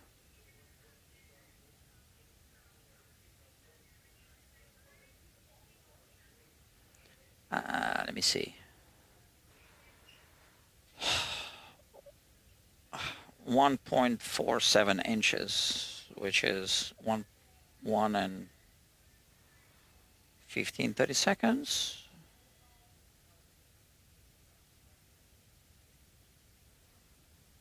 Hold on, let me see.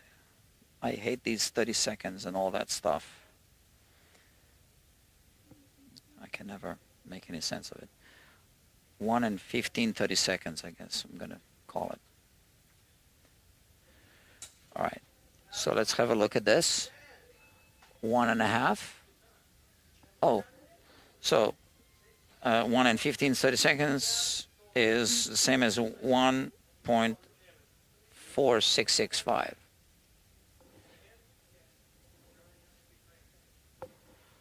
4665, the way I measured it. Okay, and now generate strings, and boom.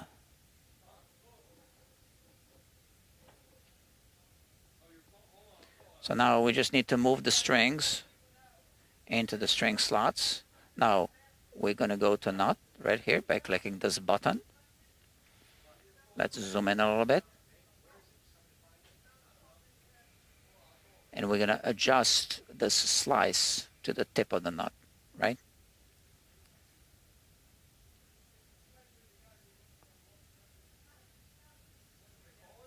Oh, there's a little delay there because I'm running too many apps all at once.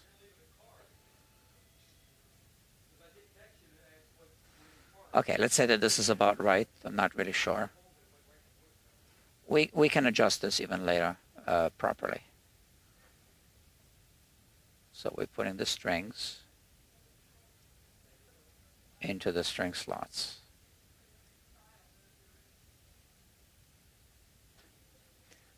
Let me see. Is this about right? And they're a little too low now.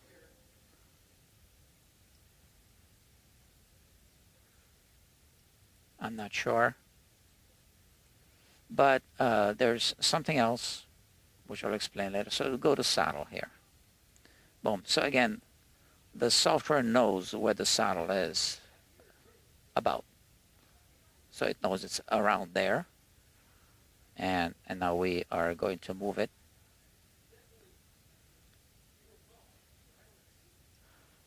And here, this string is too low. We put it on the saddle. So there, the G string going to go on the saddle.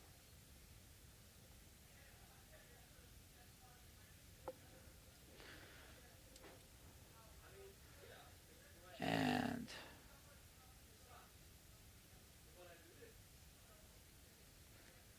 so I'm going to need to save this project because it's slowing down. It's using too much memory. Let me save it. It's going to be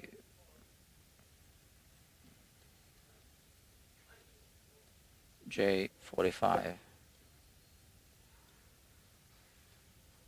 169 means the version of the software. Boom.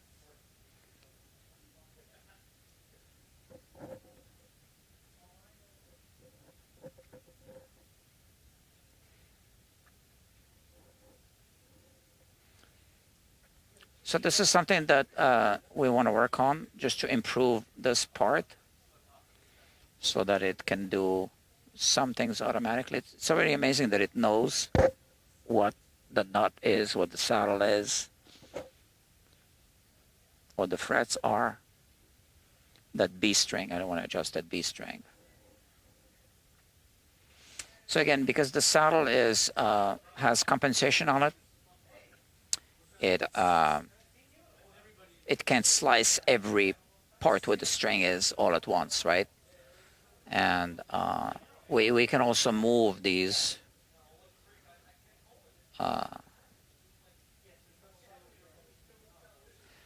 or maybe by half an inch, 0.5, maybe by that custom amount.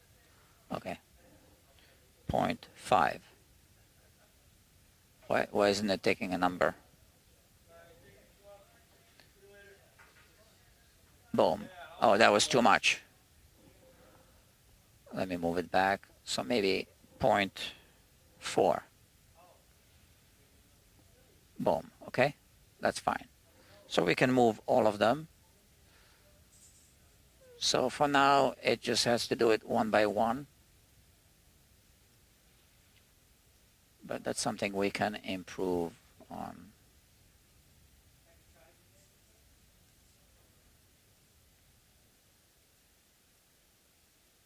Okay, that's good enough. I can move them by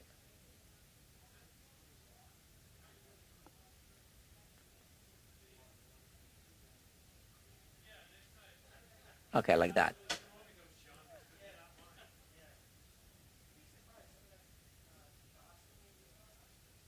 Okay, I won't bother you with this too much. Maybe this one needs to move. Okay, this is fine. All right, this is fine. And now let's go to the analyzer.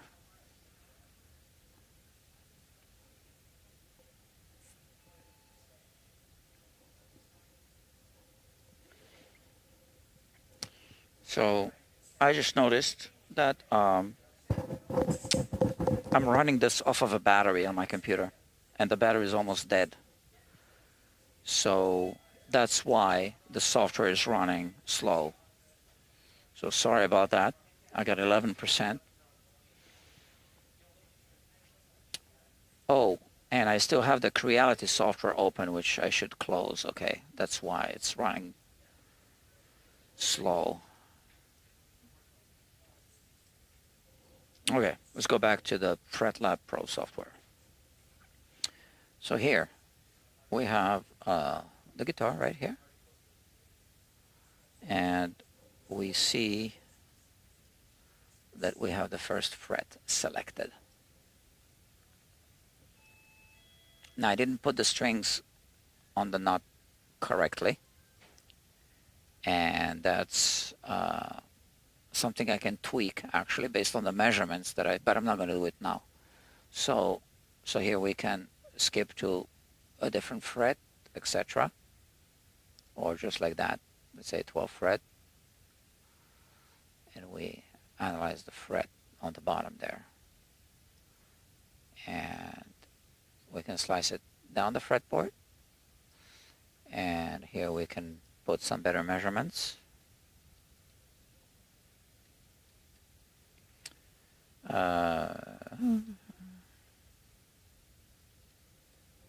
Okay, like that, and we save that, we store it.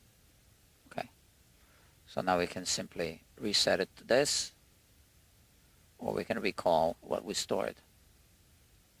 Okay, here, and that's the slice down the middle, and here we can slice it down the string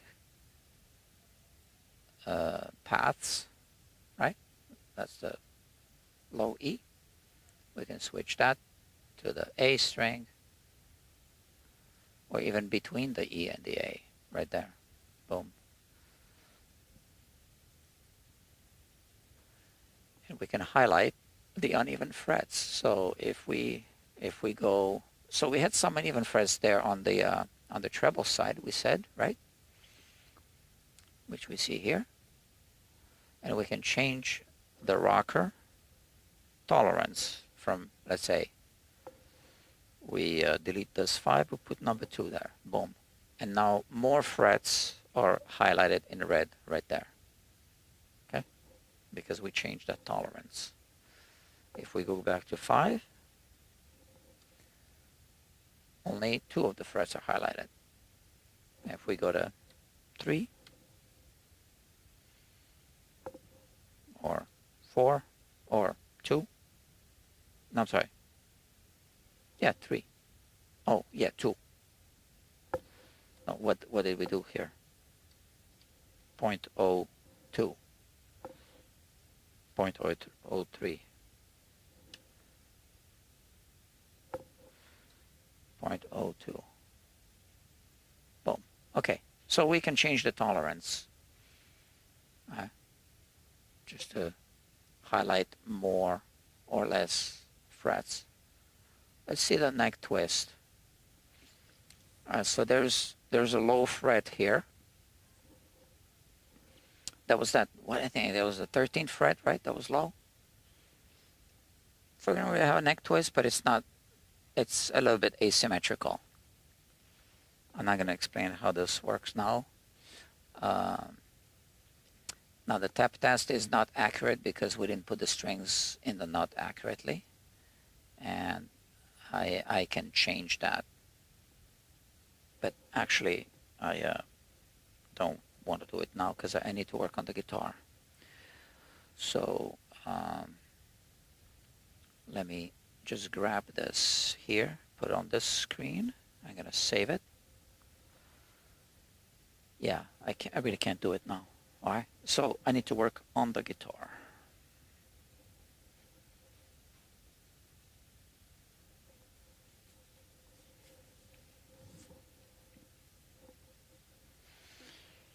Okay, so here we have, oh, the 14th fret is low, right?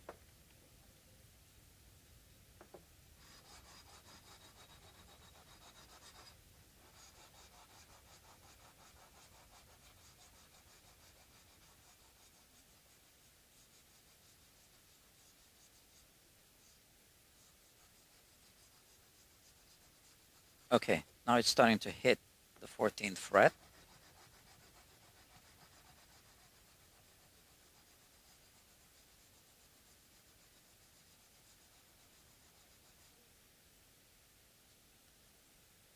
So some of the frets here will have to be recrowned.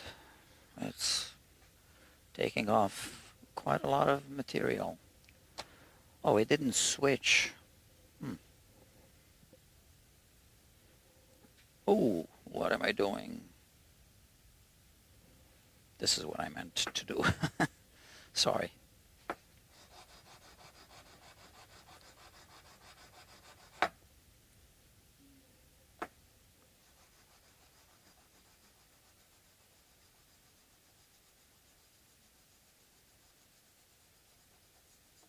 Okay, good.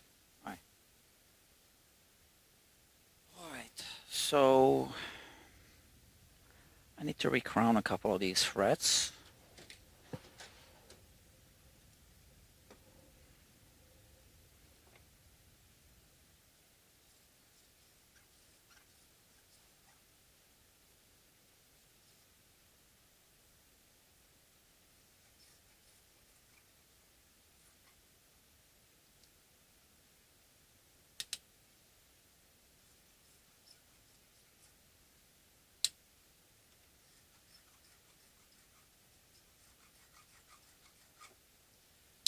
Okay, that's it. And from the other side.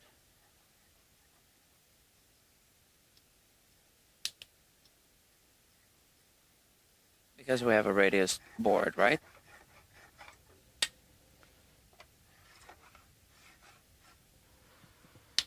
Okay, and now I want to check these.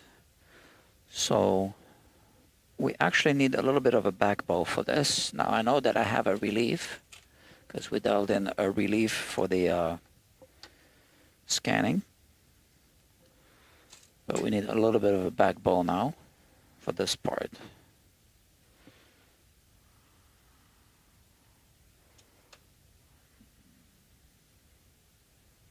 That's it, all right?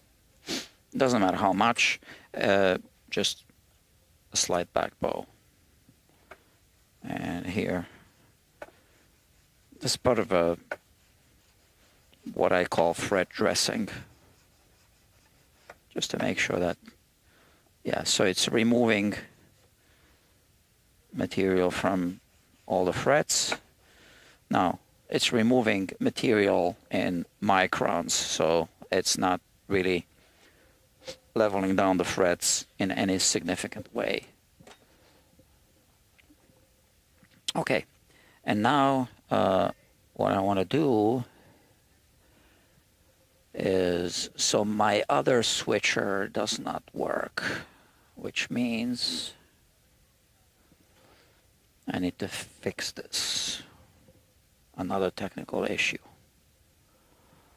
All right, no problem. I think I know how to do it. That's it. All right, so now it's working.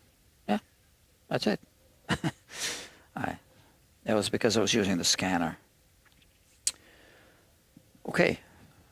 Now I just need to remove all the blue marker.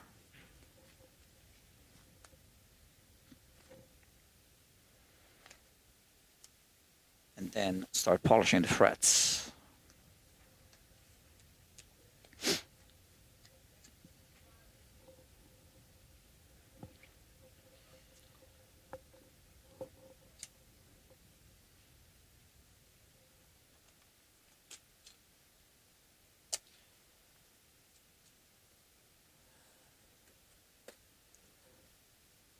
So this is a long live stream, 2 hours, 15 minutes and 45 seconds already.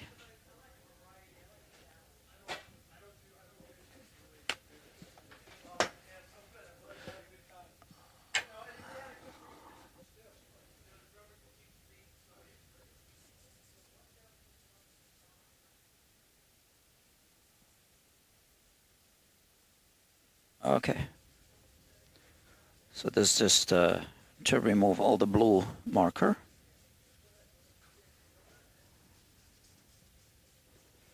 Also cleans the fingerboard a little bit.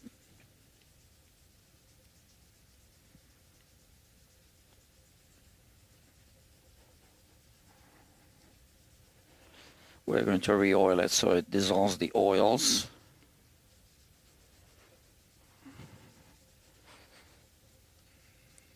I was just working on a guitar, on a Taylor guitar that had too much oil on the fingerboard, so I used this technique to dissolve the oils and lift the oils off. So someone over-oiled it. And that's not good because you can loosen the frets and the inlays. That guitar had a lot of inlays. It was a expensive Taylor guitar. Working on it a few days ago, and a couple of days ago, I guess, and the owner picked it up today. Okay, so this is good. And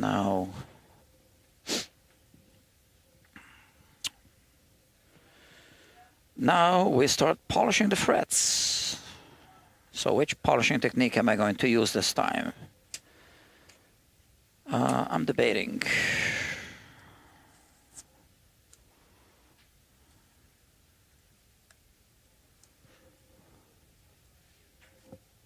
I could use a hybrid polishing technique.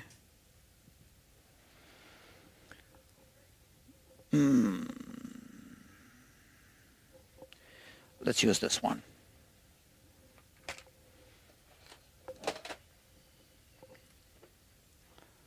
All right, so we don't need this anymore. And I need my chair. I'm gonna need it.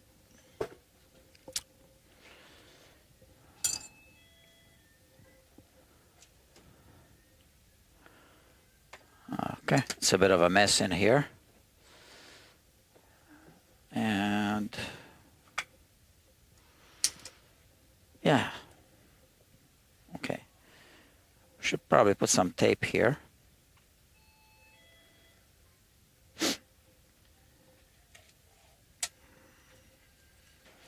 I'll scratch the guitar. Although I know that this particular customer doesn't really care about minor scratches, but I'm not going to put scratches on if I can help it.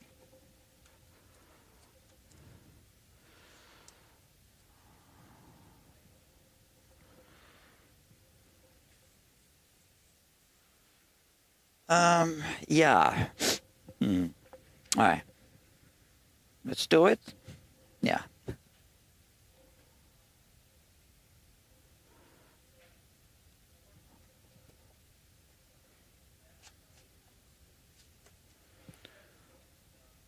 So I use more than one technique to polish frets.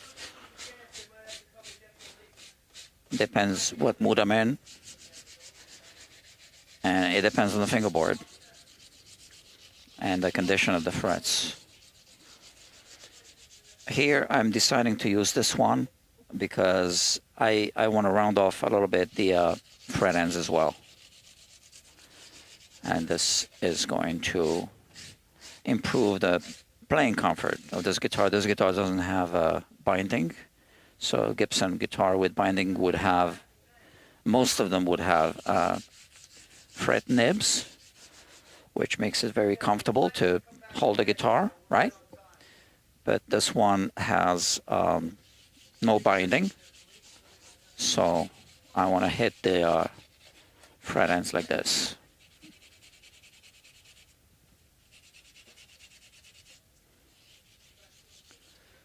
So it kind of rounds them off a little bit.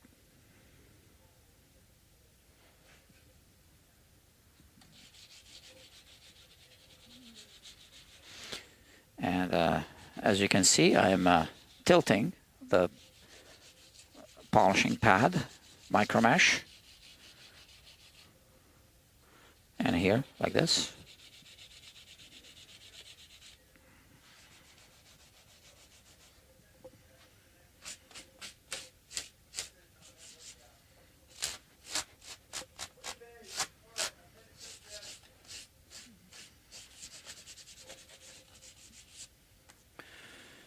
All right, that shouldn't take too long.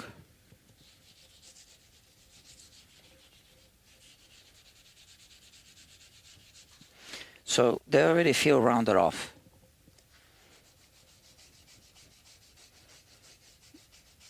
Those were the rough grits. 1500, 1800, and this is 2400 now.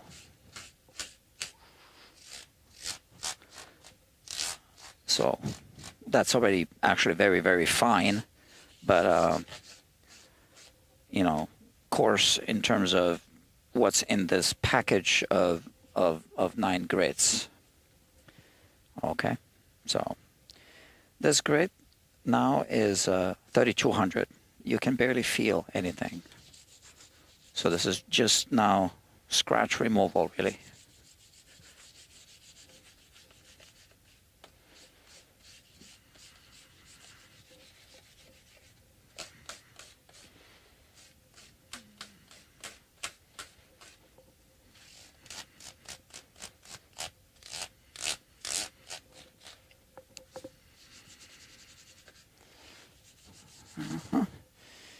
I think we have a new people watching.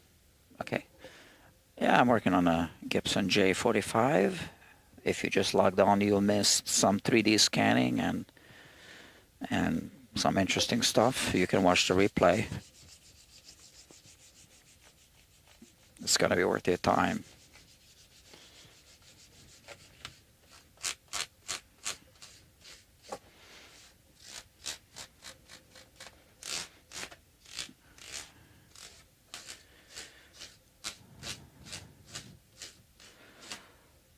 So, I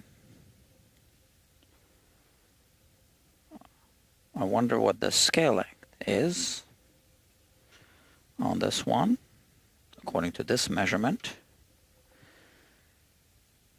Yeah, it's not exact. 24 point... I can't even tell. So it should be 24.625 for the Gibson, but it's a little longer than that. And it's still shorter than the Epiphone, so it's not exact. And I can check in the software, FretLab Pro. So that's what you missed if you just logged on to this live stream. So I made a 3D scan of this guitar and processed the scan and then opened it in the FretLab Pro software.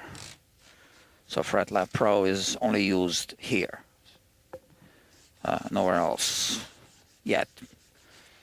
I have some ideas to distribute in some ways, but I'm not talking about that yet because I really don't know which way I'm going. It's a software that I'm developing with a collaborator.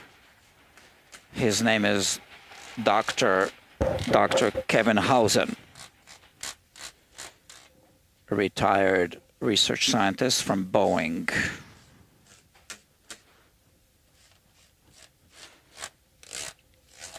He was running the physics lab at Boeing, but now he's retired. And he's an astronomer. Amazing guy. During this live stream, I also recorded 5 takes of me scanning the guitar because I'm going to very, very soon be publishing a video on the main YouTube channel, Guitar Quackery, about FretLab Pro. So you see now, because I used this technique, this really rounded off the corners. That's why I opted for this technique. Like every guitar is different, and I make decisions based on what's in front of me. Now frets are made out of metal, so they're not like wood. There's no grain direction, so you can go up and down like this and remove all the scratches. You don't need to go this way. If your polishing pads are still good, they will do the job.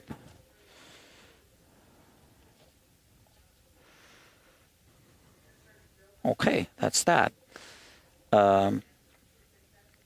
We could clean the fingerboard now, but what I am going to do is first I'll start buffing. So here is one buffer and another buffer. And we have some buffing compounds right here. Okay, so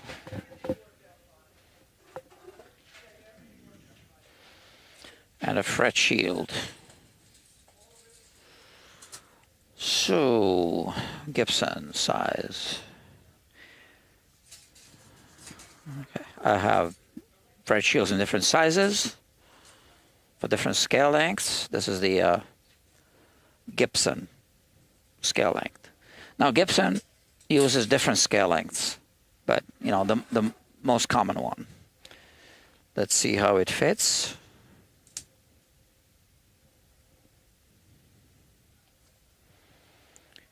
It fits okay.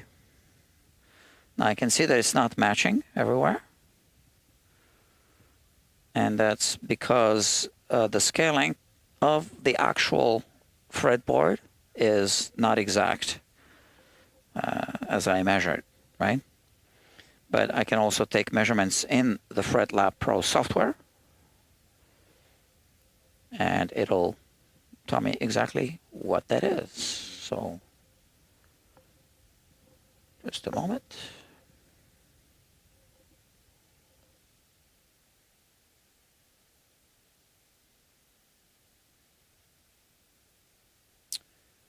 I almost ran out of juice on my computer. 9% battery left. All right, so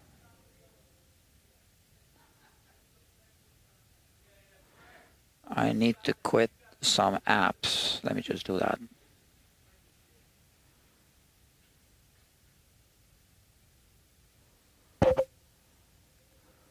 Oh, I got a text message as well. Okay, she can wait.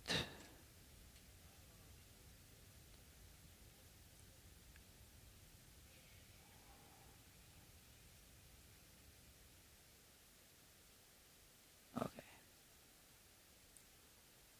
So yeah.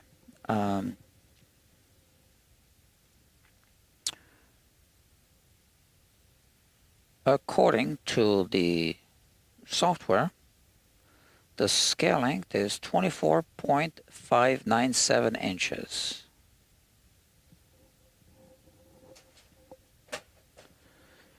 And the Gibson scale length should be 24.625. So hold on a second, I thought it was a little more. Oh no. Yeah, I cited it wrong. Okay. Now when I place this,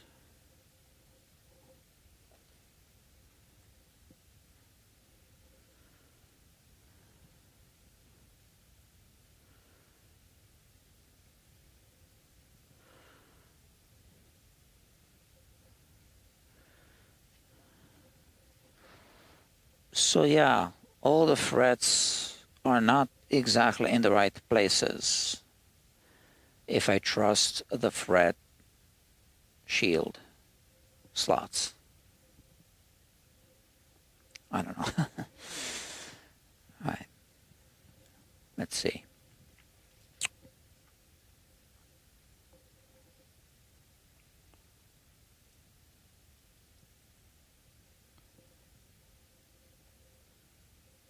Just a moment. I need to make sure that my computer is charging.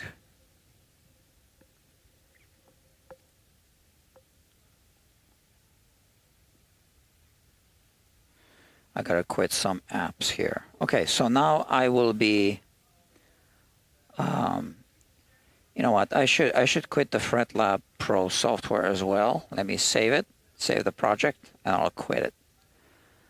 This way we don't have too many apps running, because it's slowing down the live stream, I think. Let's quit. All right, cool. Is the live stream still happening?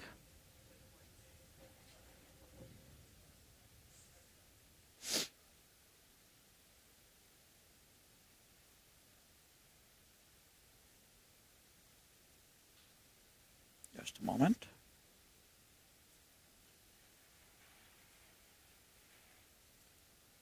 Yeah, seems to be.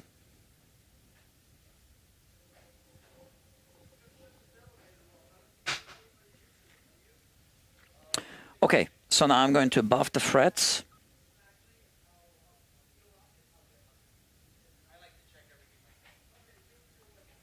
Well, Dr. Dan Cruz posted a comment. Okay, I could see it here. I could not see it on the computer. Thank you, Doctor.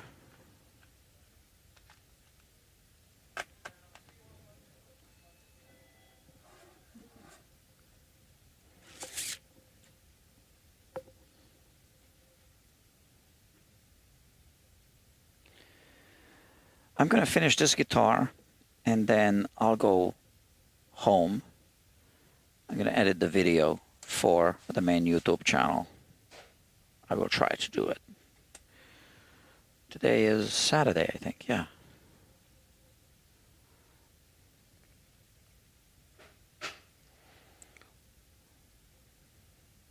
Oh, come on.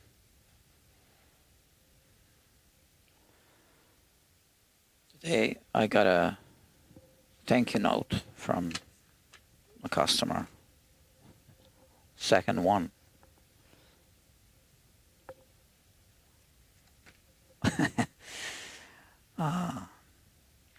Thank you for the. I can't read. Tune up, maybe? See you at the show in May. Okay. That's right there. So I couldn't read the handwriting there. I think it says tune up. Setup. She invited me to her show in May. Yeah, I'll go.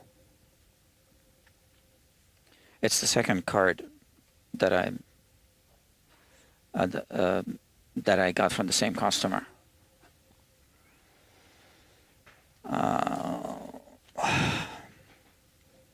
Just a moment. I'm a little distracted because there's a lot of things happening outside here.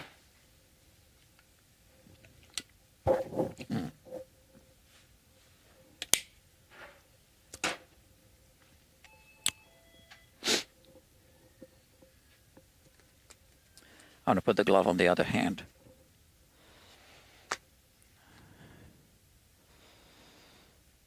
For this job.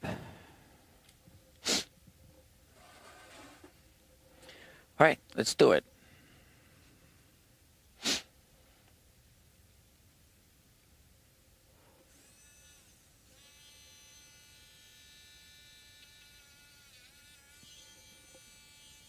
What? This thing is not working again? What's happening? Why is it not working again?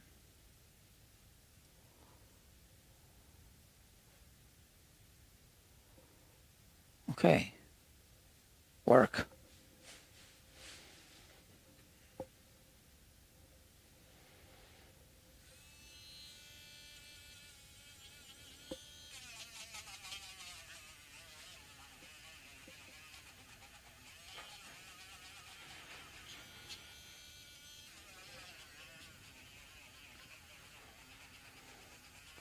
So I have a new system. I do 5 frets at a time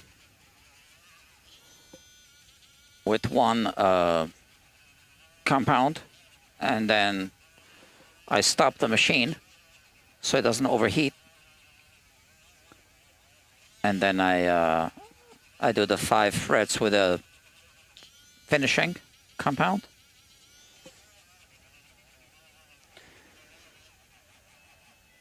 That's why I have the red markings here on the fret shield, because you don't see the inlays through the fret shield, obviously.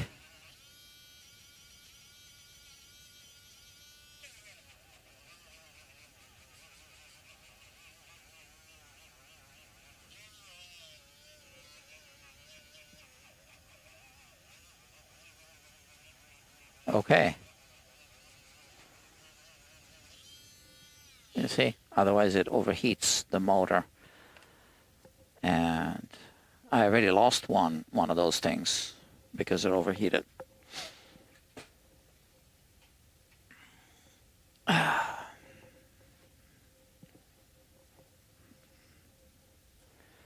So I remove this buffing paste. Oops.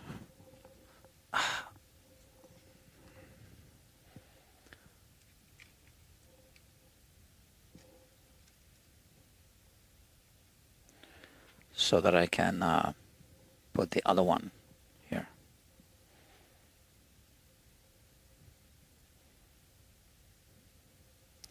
Just a little dab. Well, 5, right? And then I use the other buffer for this one. And start from here now.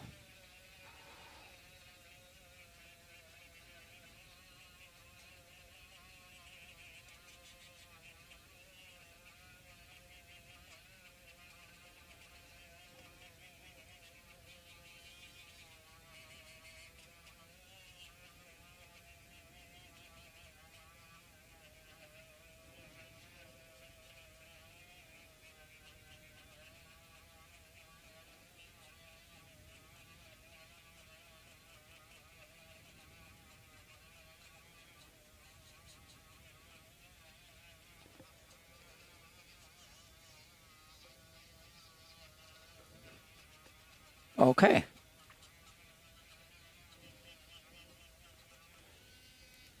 Mirror shine, right? And now, now I do the next section of 5 frets with this one.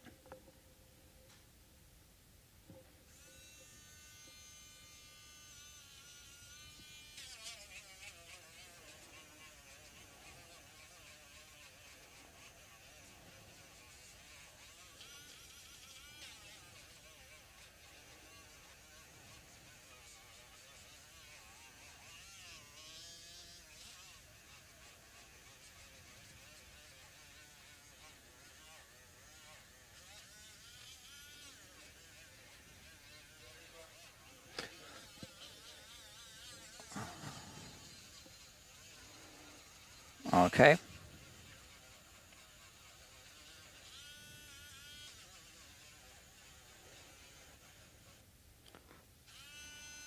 So with this alternating system, one rotary tool is cooling off while the other one's being used. Otherwise, they really heat up. I noticed they get really hot.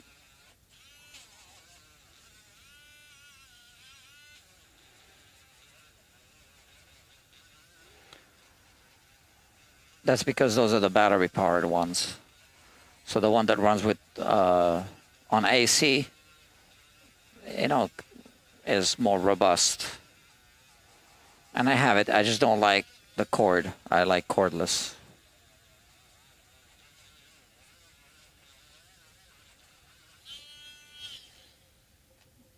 Okay.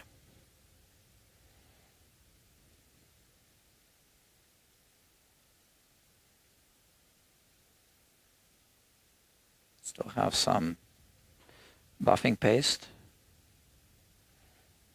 You really don't need much.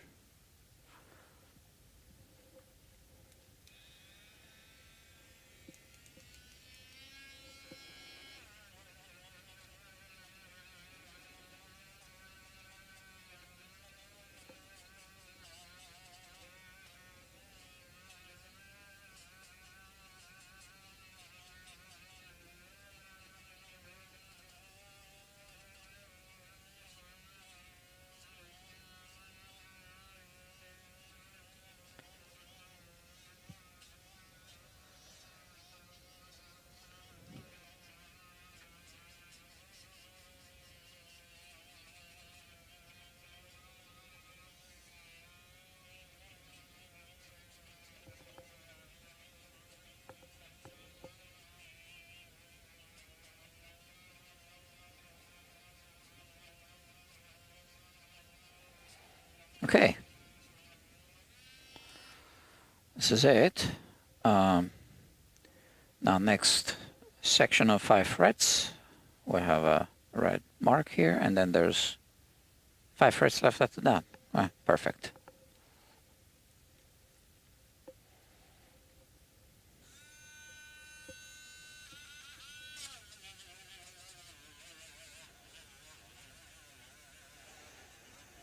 And then we clean up the fingerboard, the entire guitar. We put the strings on and adjust the truss, and we'll be done. I don't think we need to adjust the saddle height on this one.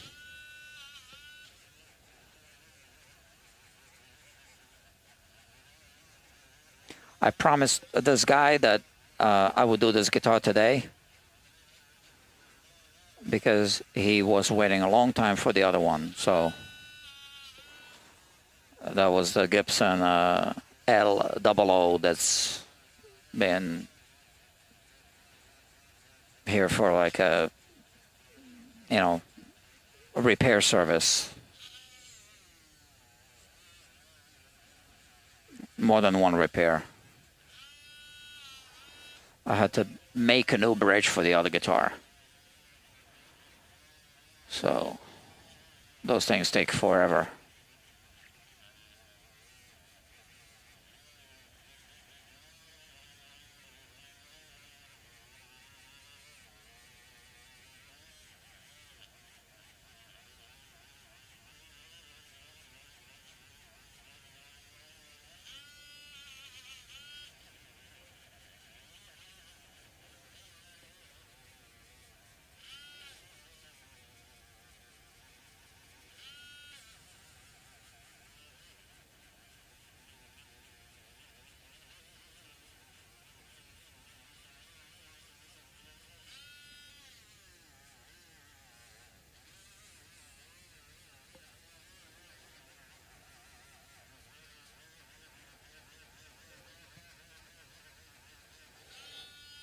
Okay.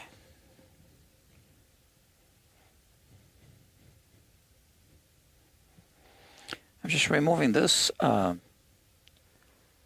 buffing compound because obviously I'm going to use a finer one now.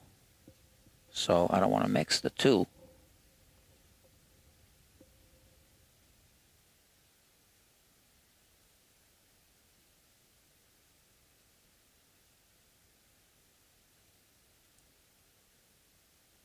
It's kind of like removing the old grit from sandpaper before you move on to the finer grit sandpaper.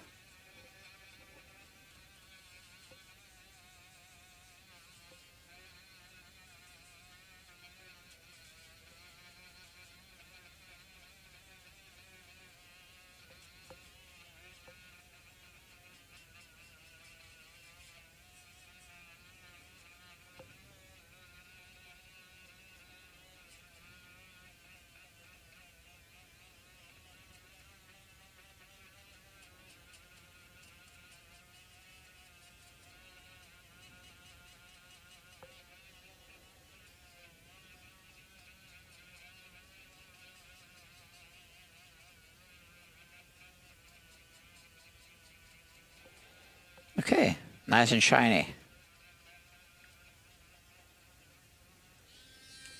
You can really tell the difference between these and these 5 frets here.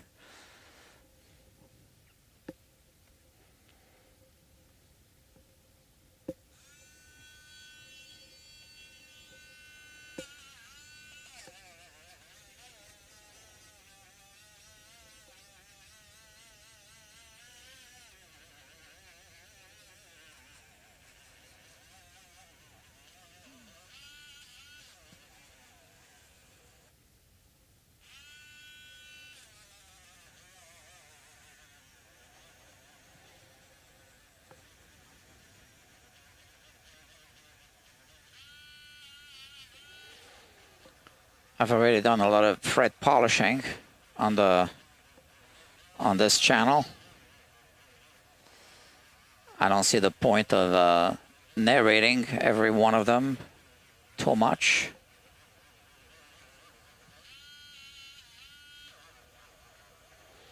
And by the way, all the supplies that I'm using are listed, unless I forget to list them, but I think I did remember to list them all. They're listed in the link below for the well, you know, Amazon links. Yeah, they're Amazon affiliate links, which pay me a small commission at no extra cost to you. The FTC requires associates, Amazon associates, to disclose this. Federal Trade Commission, it's the law. So there, I am in compliance. I just disclose it.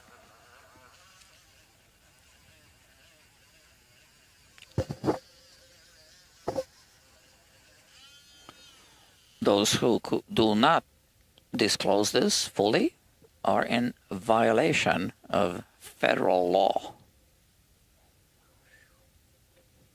Yeah, don't mess with that.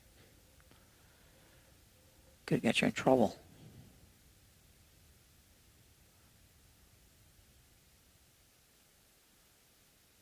And the emphasis is on the word small commission. All right.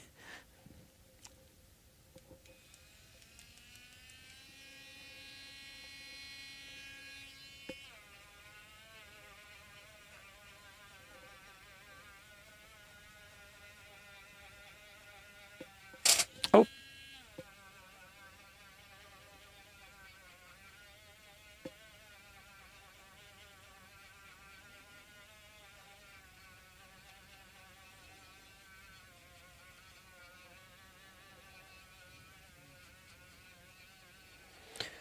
One more, and then we're done with this part.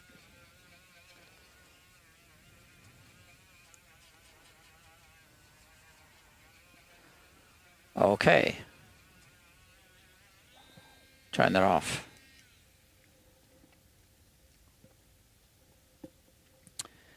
So now, right away, I start recharging these batteries.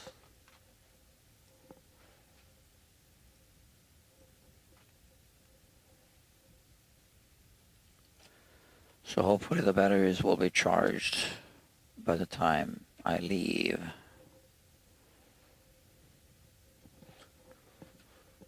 Let me put the buffing compounds away. Okay, and now we need to clean. See how this hand gets really messy, right? Because I'm holding the buffing compound. That's why I put the glove on this hand. But now I'm going to put the glove on this hand. I gotta flip it around. I don't blow into it because of the moisture from the breath.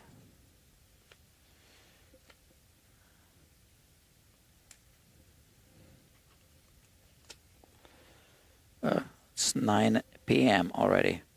Okay, so we need to remove the fret shield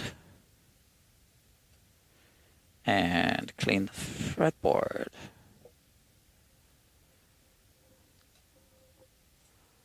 Look at that, nice and shiny. Okay, we are getting there.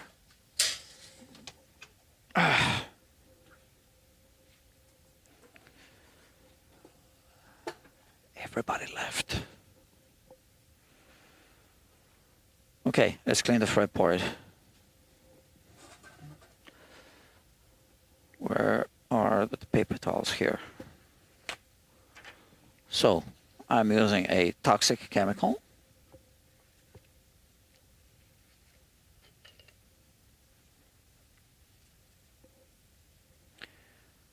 Which I don't want to inhale, or I don't want to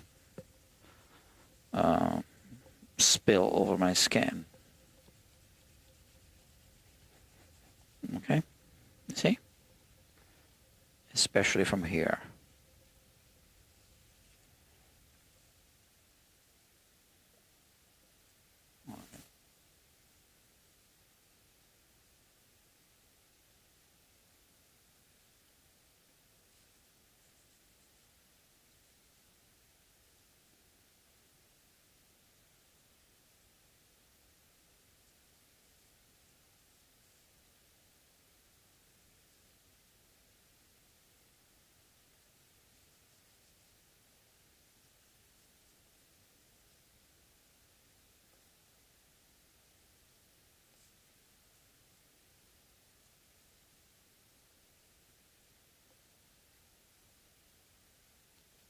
It's very effective. And it doesn't damage the finish, doesn't damage the wood, nothing. It just removes everything.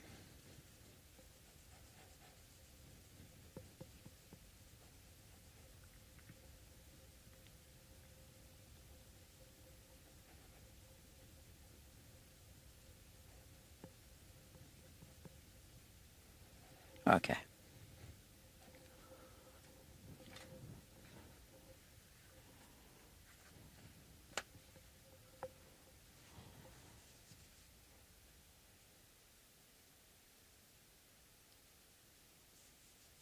This also dries up the fingerboard quite a bit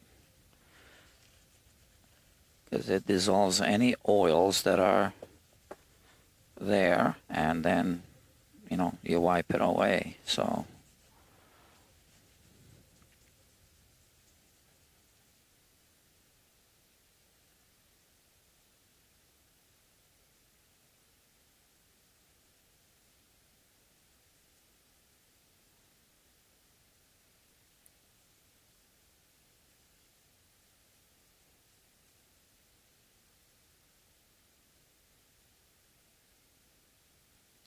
oh, I just remembered a friend of mine opened a place, a guitar repair shop in New Jersey.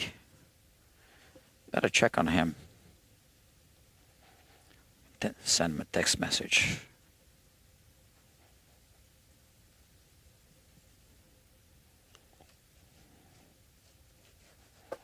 Okay, we're good.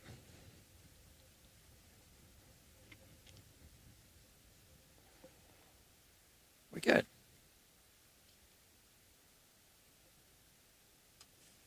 I don't want to inhale this thing. Okay, so while this is drying off, let me send him a text message.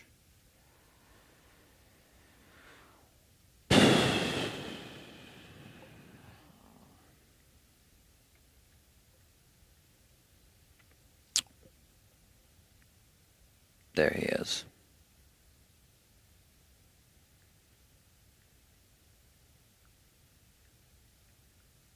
How's business?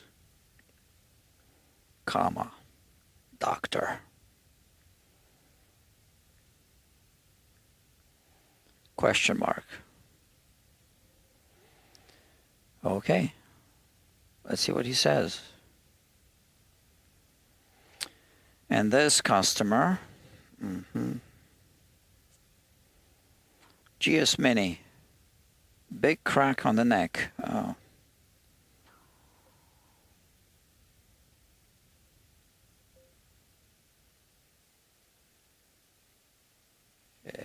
Hello.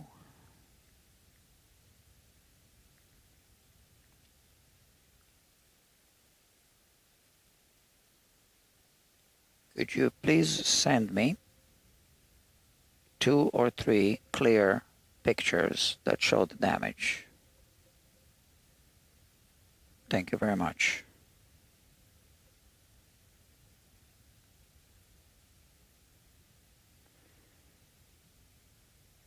And send.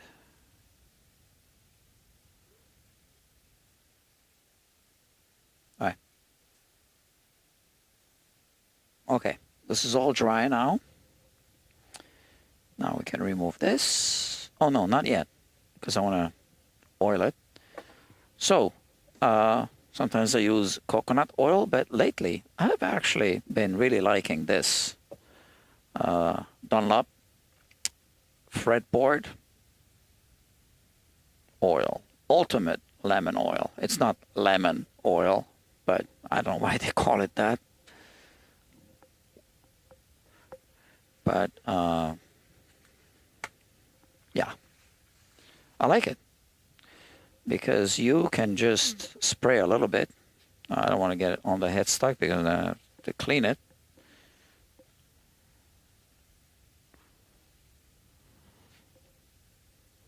Just a little squirt. That's it. And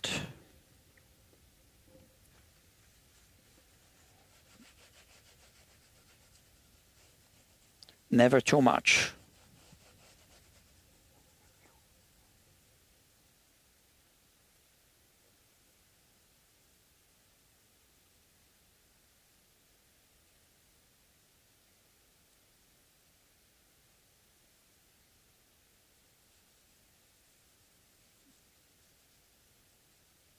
Even this is too much, right? Because I'm removing some. So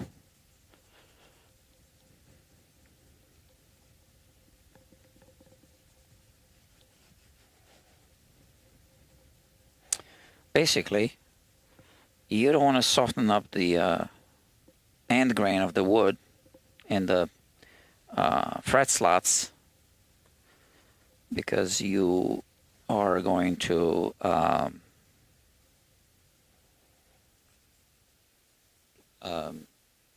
soften the grip on the frets.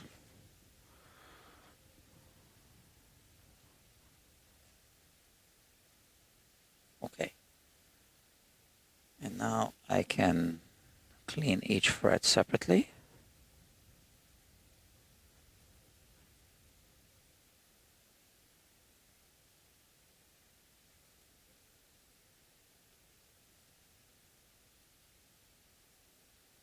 Okay, and now we can remove this. So, also need to clean the guitar.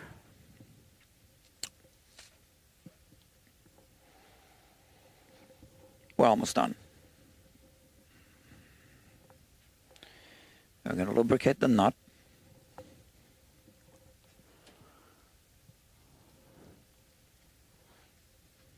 And then we'll put the strings on, adjust the truss rod, and I think that'll be that. I don't think any adjustment of the saddle will be needed. I took some measurements. I ever wrote them down, right? Where I put the post-it? Somewhere. Oh, here. Yeah, no need to adjust anything at the saddle. Okay.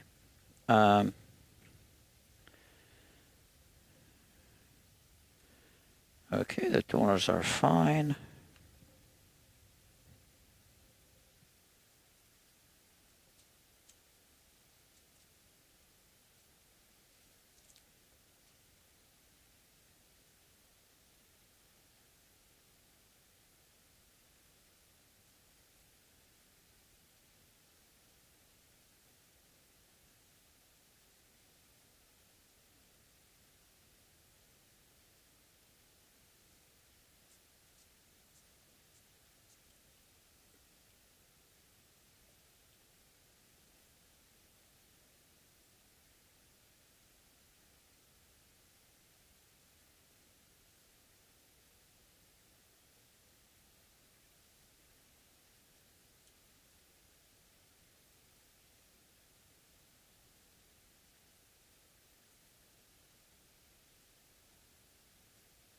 Okay.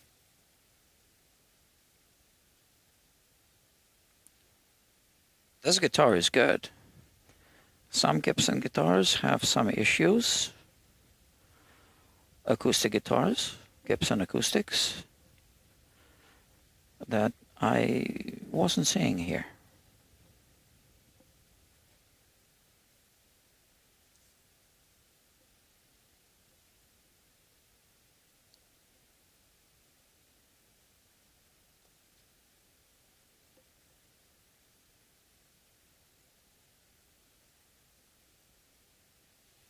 But you know what? I need to remove that truss rod cover from there. We are going to be putting it back very soon.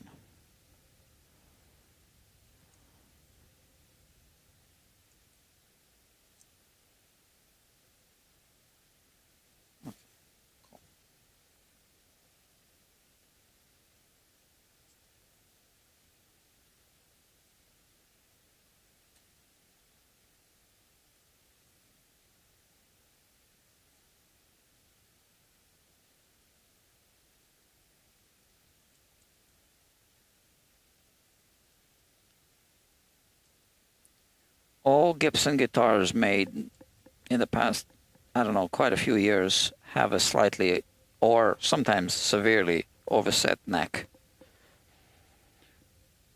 Some are even completely unplayable straight out of the factory. That's, well, what can I tell you? Oh, I remember.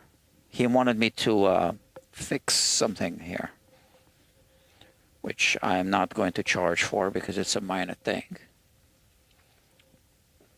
The battery pouch. Okay, so I'll be right back. I need to grab something here. I need to grab Velcro. So the Velcro that's used is Velcro that's used for pedal boards. Okay. And I'm just stealing some from neighbors. It's okay. Yeah, all right. So he doesn't need this. I'll put this back in his case. Let's clean the guitar first.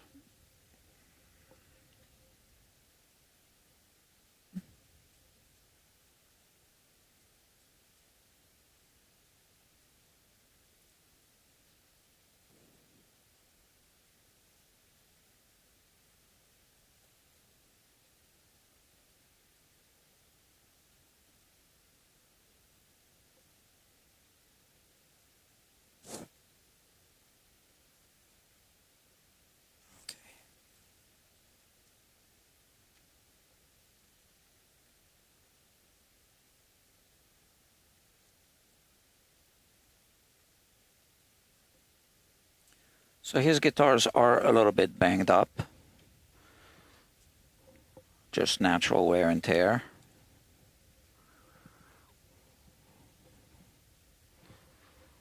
So he doesn't care about minor dings.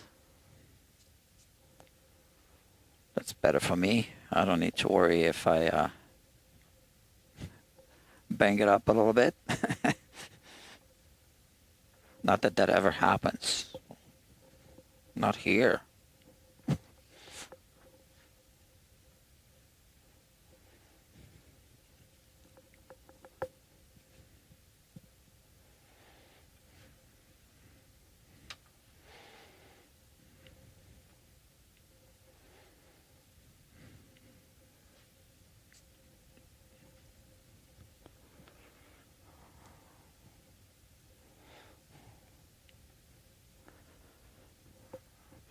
I don't think this guitar has ever been cleaned. It's not really dirty, but I can tell. I don't think he's ever had it serviced. I think he said that he had never had it serviced. He's had it for 5 years or so. All right. That's that. Okay, so now Velcro. Okay, let's see.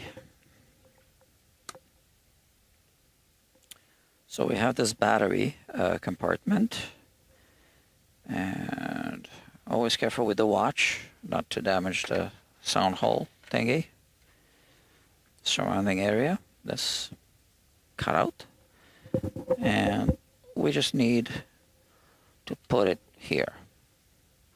Now it needs to be clean, right? So surface preparation is key. So here's my glove again, because I'll be using that same toxic chemical.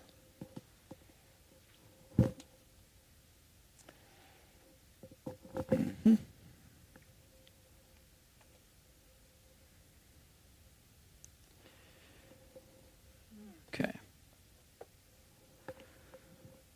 It's pretty clean, but you know, we want to remove all the dust.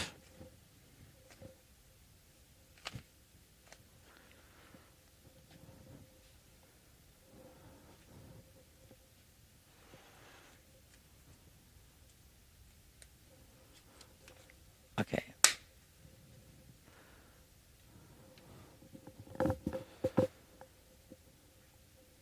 Paper towel.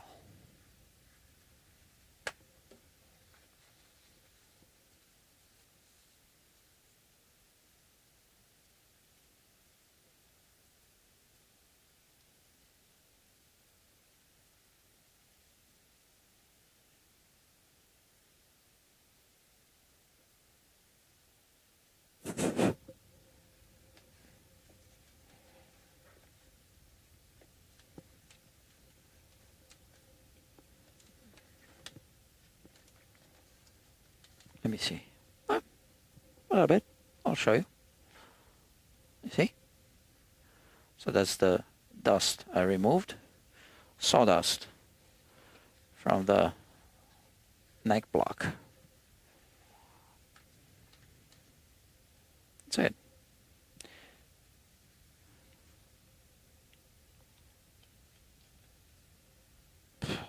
So I hear some noises. I gotta go look at the CCTV cameras. Sometimes some people are doing weird stuff here.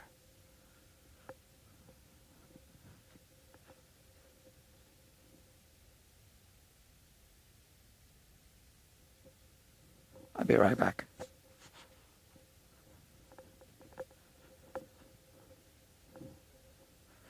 Well, because I'm by myself here. And if someone breaks in, like a gang, it wouldn't be good for me. So this needs to completely dry, okay? So we can't put the strings on until it's completely, well, until I install the Velcro and it's completely dry. Well, and I can't install the Velcro until it's completely dry. So here we have so we need the mating surface, which is this.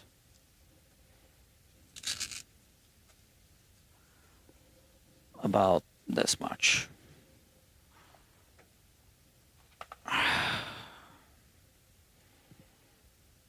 Just eyeballing it.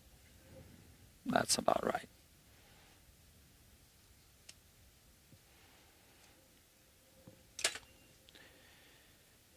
Okay. I can put this away. All right, let me see. It's still not completely dry. Almost dry.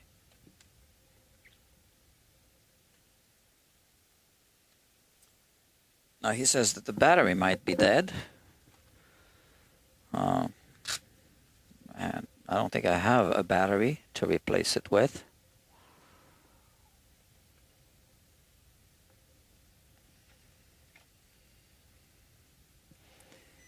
So the best is to put a lithium battery.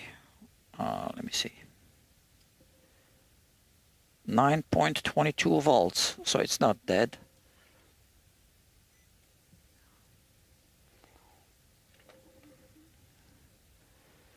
Okay, so we want to do this. This. Let me see. So it's going to go this way. Okay, like that. Is that it?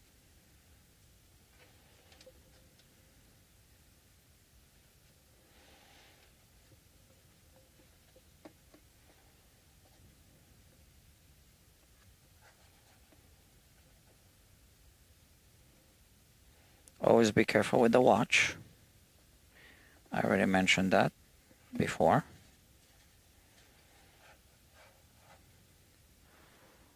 It's good to remove it, but I'm lazy.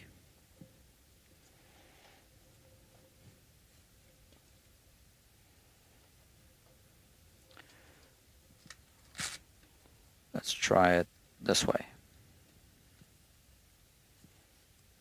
This might work better. Yeah, this works better. But we're missing one of those string holders. I mean, string holders.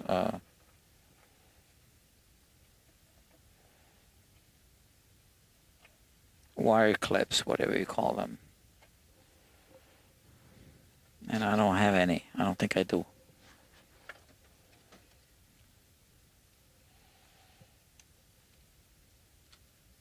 I think I used up. I kind of remember.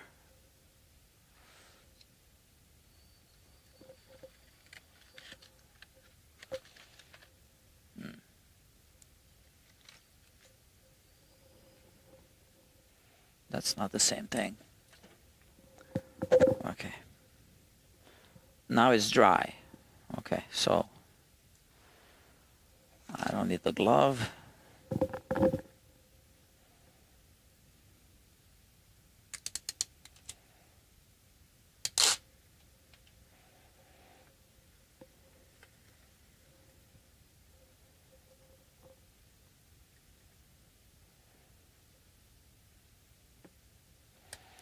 Now, I cut that thing almost to the fraction of a millimeter exact length, okay?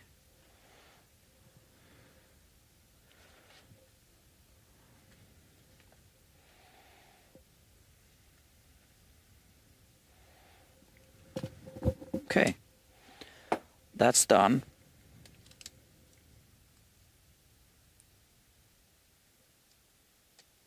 We already filed the nut, so that's already done. So now we just need to put the strings on. So the strings that this customer brought are the Dario nickel bronze, not phosphor bronze. So they look like electric guitar strings, but they are acoustic guitar strings.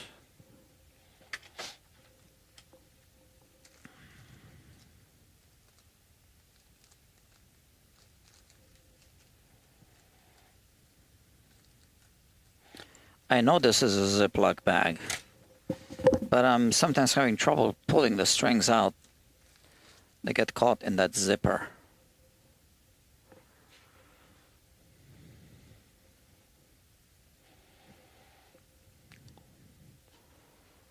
Okay.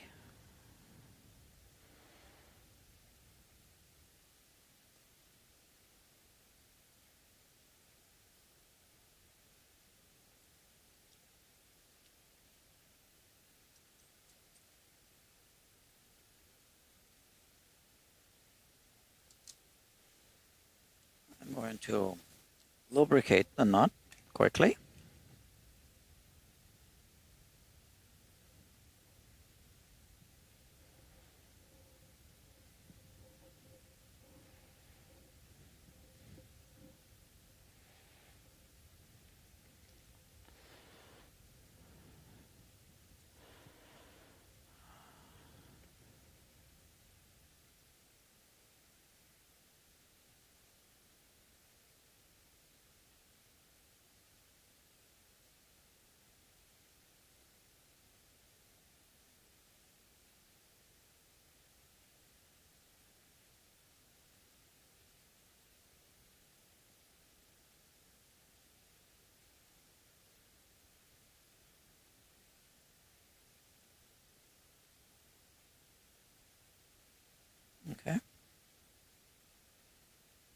helps.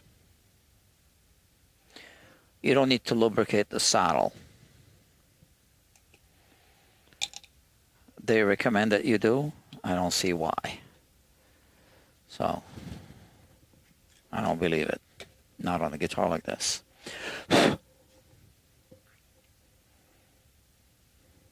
So here, we lubricated it. Don't tell anyone.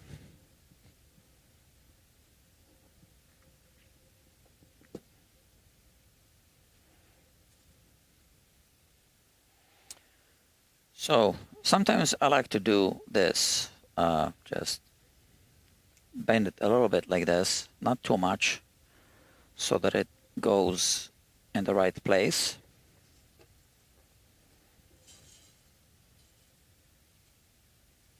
I don't do it every time, but I did examine the bridge plate. There were some, shreds because they didn't use a backing plate when they were drilling through, so there's some blowout because they don't care. Why would they care? The guitar sells the same one way or another for the same price. No one can see it. It's inside. And if it fails after a couple of years, it's no longer their problem.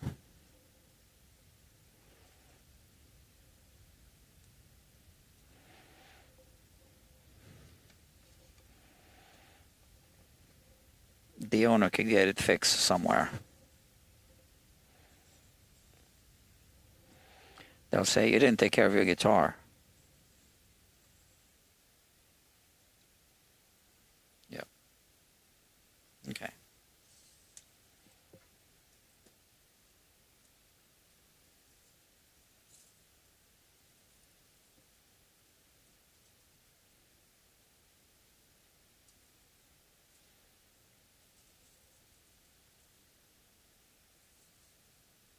Okay.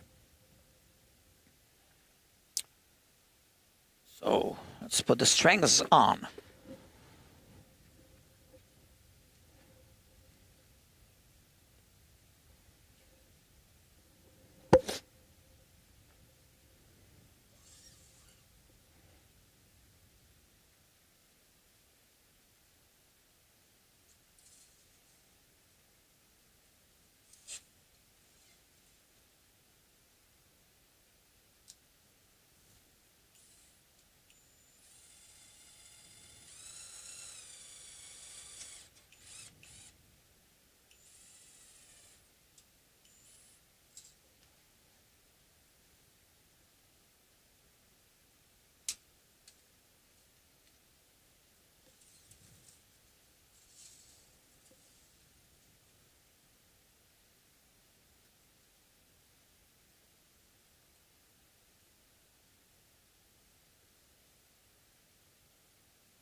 I use different methods to put strings on guitars,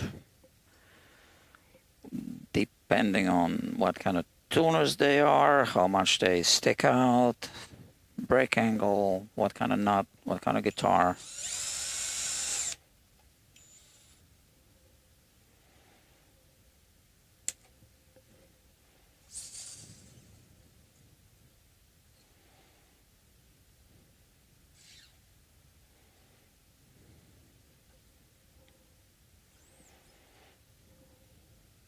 But you see, I keep it away from the nut.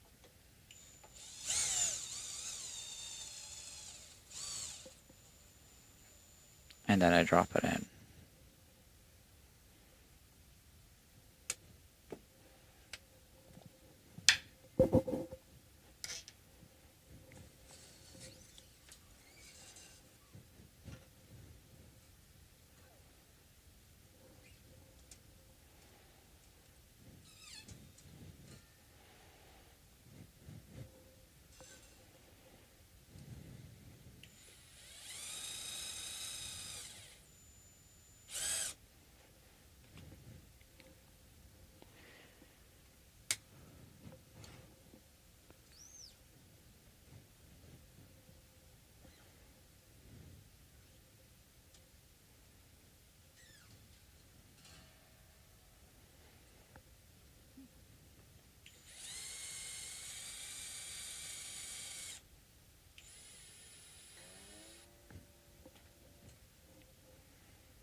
So the strings do find the little pre-existing dimples. They're not evenly spaced, but you know, they are seated in the pre-existing dimples.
So let's check the relief.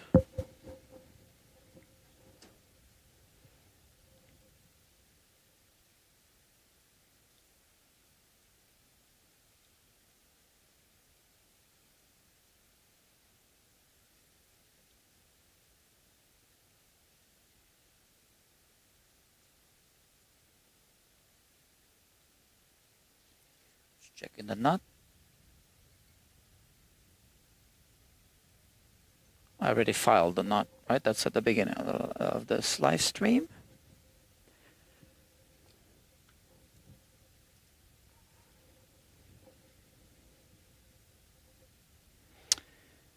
So, straight edge.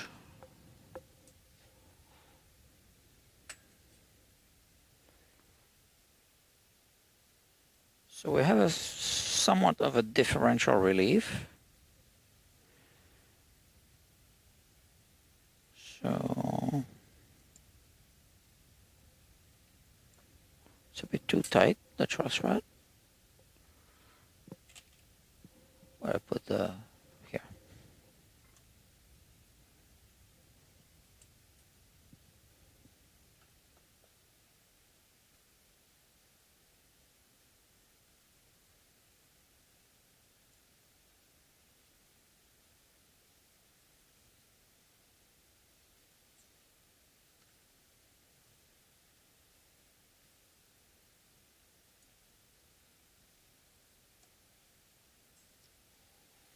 Yeah, I think we're good with that. And action.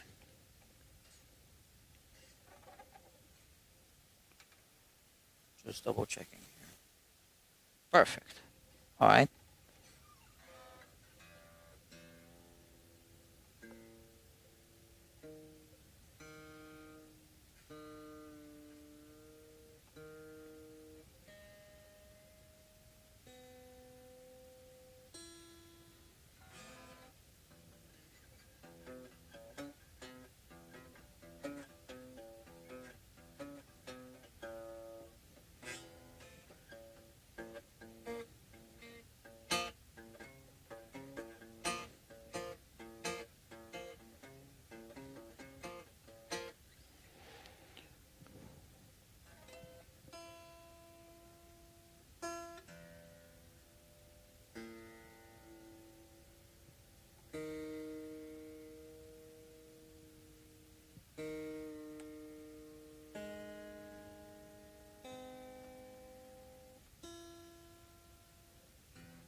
Okay. One thing that I like to do on guitars is put carnauba wax on the back of the neck. Not necessarily on the entire guitar, although sometimes I do.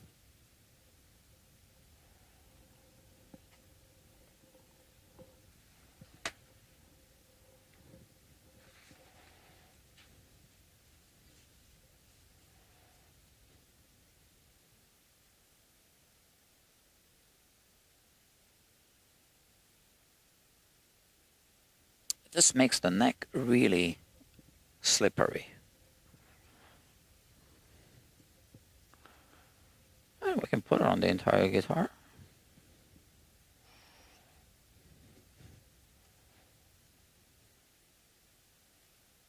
You only want to put a little bit.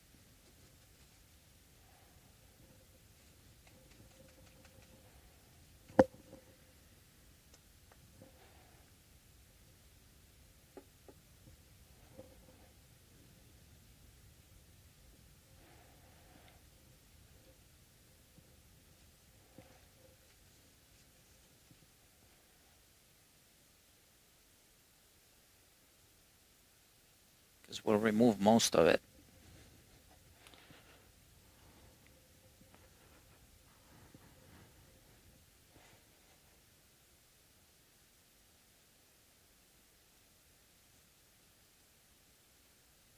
Okay. And now I buff it with this cloth here. I have this cloth just for this. Right? And when you buff it, the trick is not to remove all of it, just to remove what's kind of visible, what makes it look, you know, kind of dull. Hard to explain.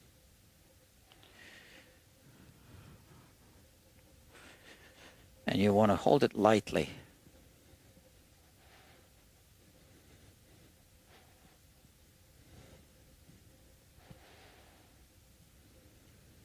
That's it. And now we can do the sides and then the top. Where's that paper here?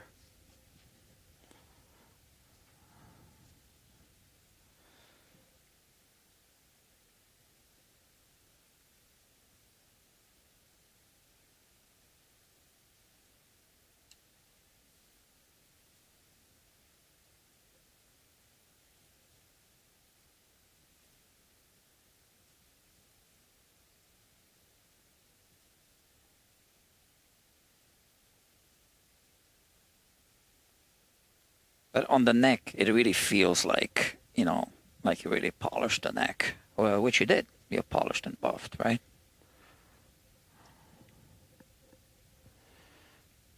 So I want to kind of remove most of it with the tissue and spread it.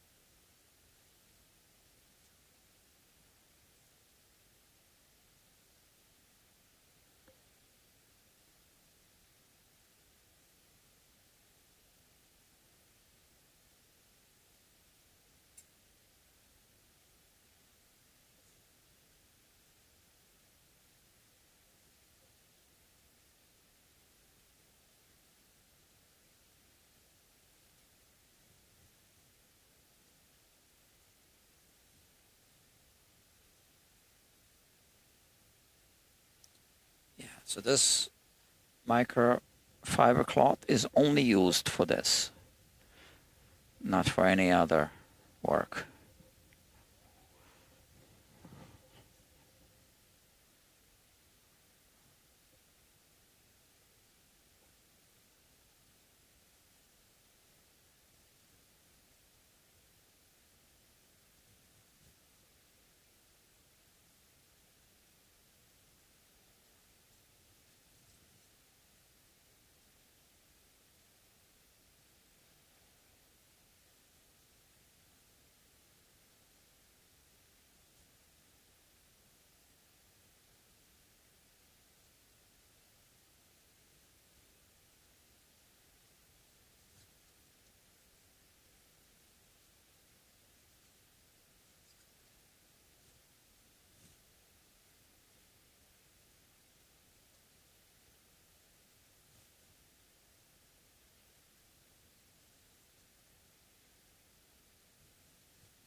Okay, and we're done.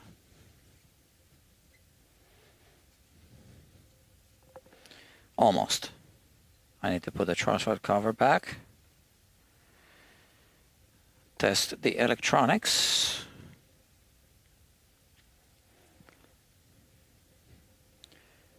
He barely uses the preamp.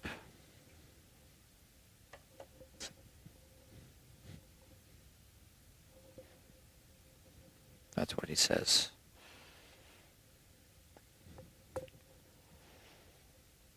Okay. Yeah. We're done. So I get to go home before midnight. But I got work to do tonight. I'm going to do some video editing. Yeah.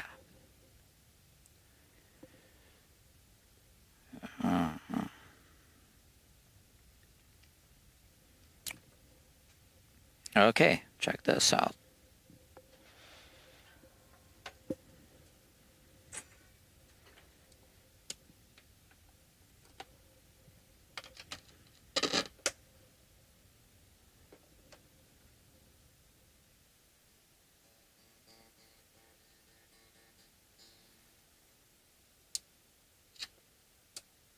It works. And now I'm going to send him a picture with one word, done.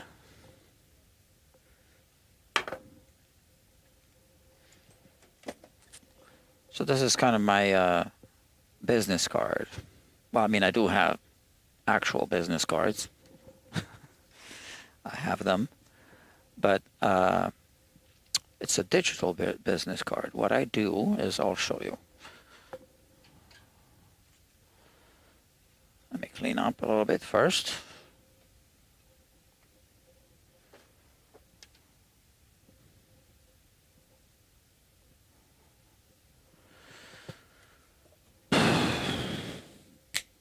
Okay.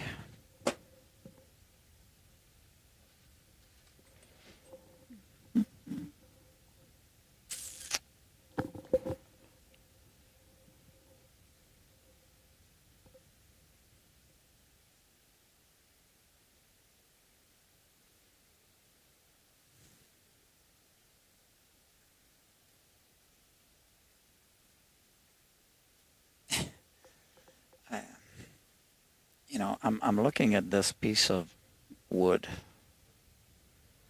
It didn't come from this guitar, right? I mean, no, this was here. It's different color and all. Right. I don't know where it came from. It kind of looks familiar. I think it was here somewhere. So what I do now is I place the guitar nicely here.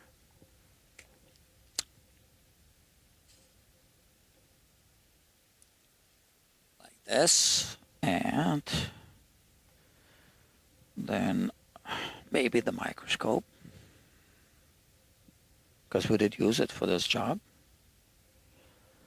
And I put my logo on the screen.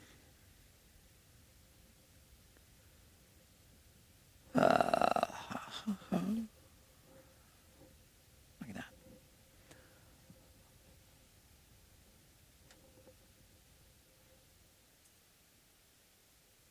Sometimes I put the camera like this.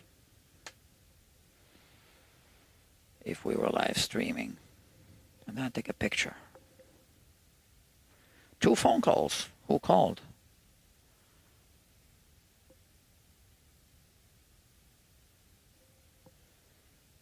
The manager here. Why did he call?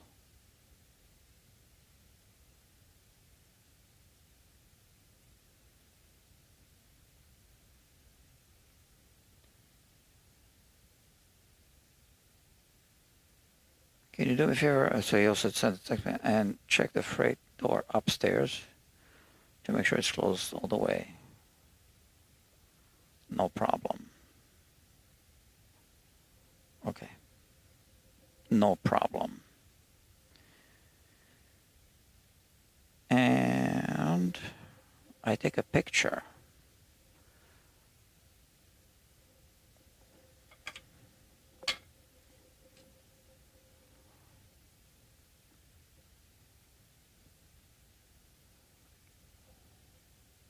So the camera's not really in the frame properly.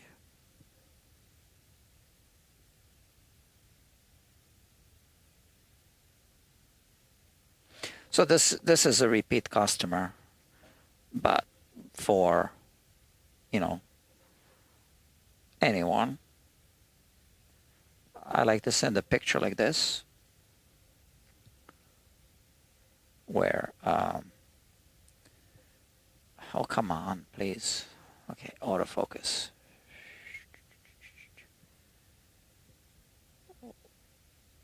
So why isn't it? It's focusing on the words, right, on my T-shirt. Okay, what do I have to do for this to focus?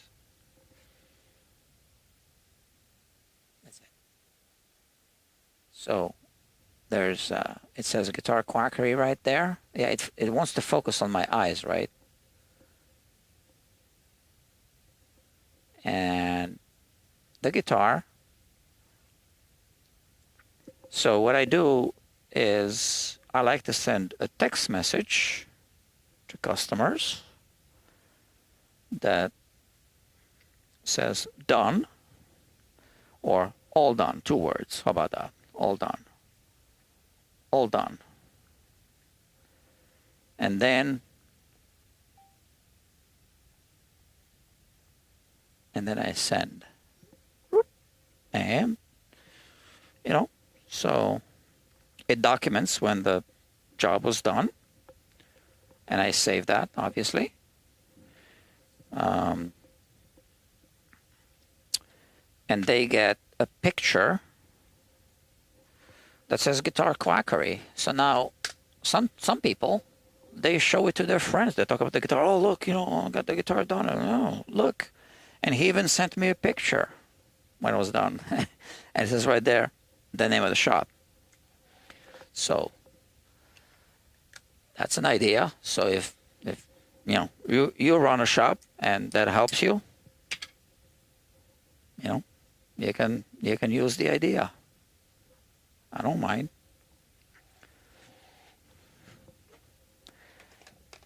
In fact, I'm happy if it helps you.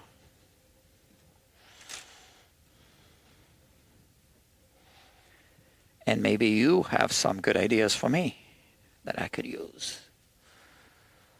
All right, so yeah, it's all done. Now the guitar goes in the case, and that's it. We are going to wrap it up. So this was a bit longer than usual because we were doing that 3D scanning business. And that's the way it is. Okay. Look at that. I don't want to touch it too much because I just buffed it.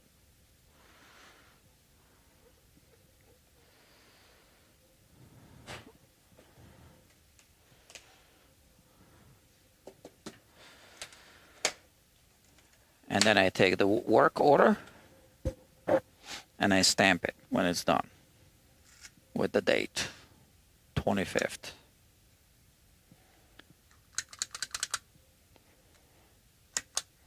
Boom. That goes here. I know you can't see it, but yeah, it goes in the right place. Okay, so that's it. Now, we had a software, FretLab Pro. I showed a little bit. Let me reopen it. I'm gonna go to this Gibson.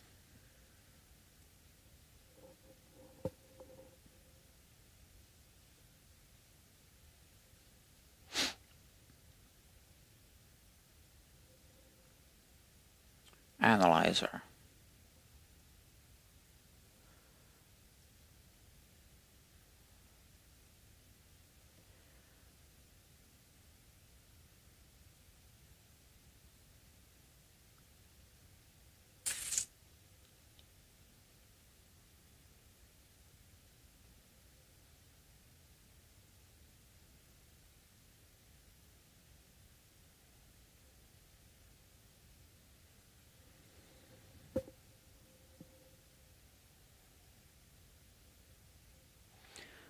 So yeah, we are developing still this software, and we just made a major change in how it reads relief. And now I can see that we need to change it. So this is actually an opportunity for me to show this. So the software is being developed as we speak by two people, myself and my friend and collaborator, Dr. Kevin Hausen. Now, just to be clear, he is doing all the coding. I have no clue how to code. So that's what he's doing.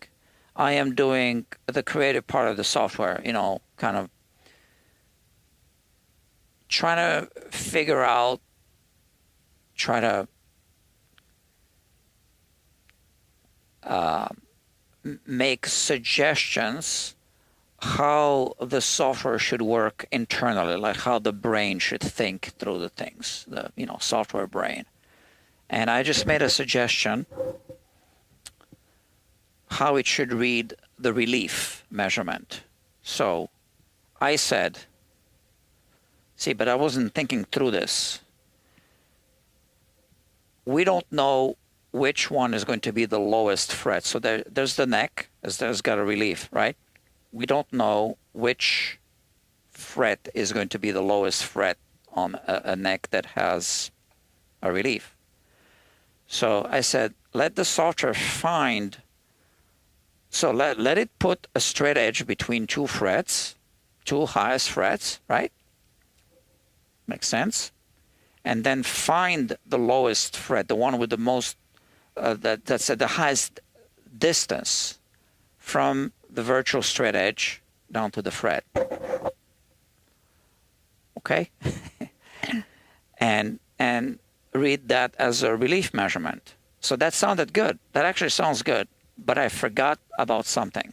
And now I'll show you. So here's the software. And check this out. It says relief. Humongous relief. Okay? Right? And it says relief at F20, fret 20. Where's fret 20? Well, fret 20 is here. So that's the distance it's giving us. But it's reading, the ruler is reading from F1 to F12. F12 is the highest fret because after F12 there's a fall away. So we completely forgot to include that it would have to read the relief between the two highest frets of the lowest frets, between the two highest frets. So now it's reading the relief of the lowest fret, right? The distance between the straight edge. You can see the straight edge right there, right? And the lowest fret. So that's why it's saying it's reading the relief at F20, which is, in this case, incorrect. So this is an easy fix in the software. So we are going to fix this. So it's probably going to read it somewhere here at F6, F8. So let's say F8. Okay? All right. So now let's go there. Over here, I can just type F8. F8. And then, oh, what did I type? F8. Okay. And then F8. Boom. So now we're looking at this. Now we actually want to zoom in on this little thing. Between the ruler, which is a straight edge, and the top of the fret, which is that red dot. Now I know the red dot is of a certain size, but bear with me. So we put this on, show grid lines, and here we read what is my best guess. So we're going to go from 0 to minus 0.1, maybe here. Okay, and that's what we're going to put here. So let's put 0 minus 0.01. Boom.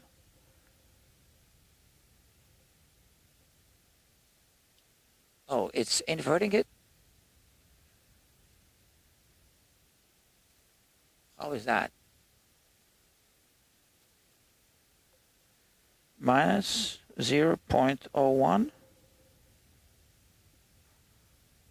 Okay, let's change this one to minus 0. 0.1. Okay. Why is it inverting it? Okay, let me restore this. Oh. Okay. We were in inches there. Okay, sorry.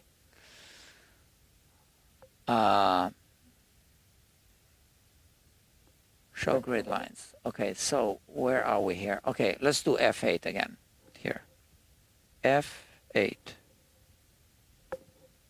F8. Okay, this is better. So from 0 to minus 0.5.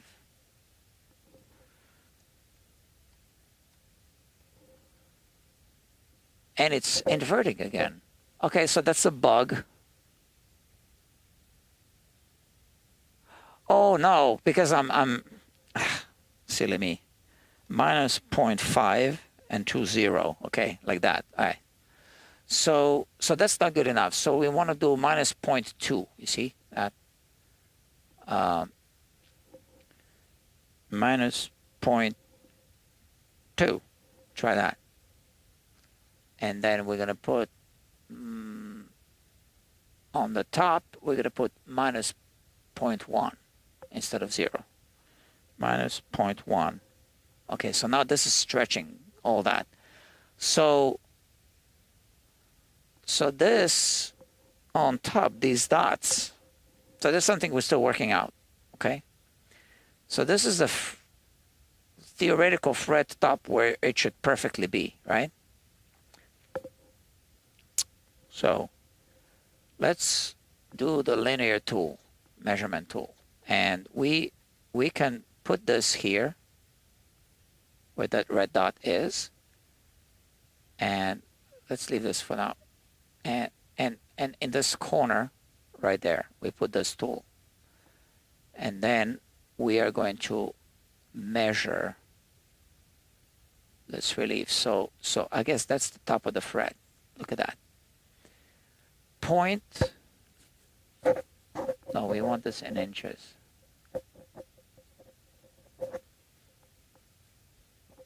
1/1000.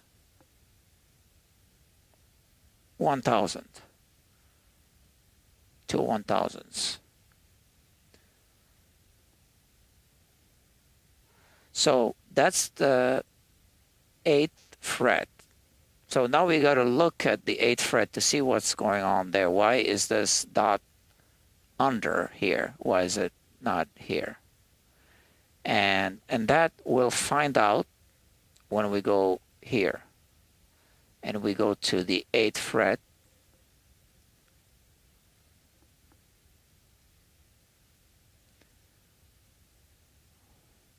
And we were looking at which string, I forgot, this string, the E6, right? So there's a little bit of a up and down going here. So the red dot represents this perfect where the fret would actually be, this perfect line, the red dashed line, right? And this is in microns, right? So there's some deviation from that on the actual fret going up and down. So under the string, if you follow this is where the slice was. There's some up and down pixel going up and down like that. All right, so it's hard to determine exactly where that would be. Now here, I don't have the straight edge. I just have the bottom of the string, and I have the top of the fret. And I can zoom in on this if I really want to. But that wouldn't help us with a relief measurement here, right? So, yeah, so the software is still being developed. It's already amazing as it is. There are always going to be imperfections in the measurements, in any measurements, no matter what tools you use. Okay, so you always have a resolution to deal with, even if you have a caliper or whatever, right? So there's nothing between the increments that the caliper measures, right? So this can measure in microns, the software, but the scanner, you know, sometimes it's gonna scan a little reflection up and down, again, in microns, you know, and the surface of the fret is not really matching a true radius of the fret, if that makes sense. It never does, right? There's always ups and downs, you know. So now, if we go back to the software, here we can see fret radius in inches, 12-inch radius. So that's good. That's right on spec. String radius, 11.19. That's the bottom of the strings. That green line automatically finds the radius. Now the strings are not exactly matching the radius. It just calculates an average. And here it tells you the distance of the string from the bottom of the string to the top of this fret. For each one of them, it automatically tells you what that is. So you could just go to the 12th fret, and basically it would tell you what the action is. But remember, I don't know if you watched the beginning, I didn't set up the strings in the nut correctly, right? I did it not based on some measurements that I took. Okay. But that's the 6th string action right there. And then the 1st string action, which is slightly inaccurate. And then we have the slices. So here we want to recall this. Oh, again, it's recalling measurements in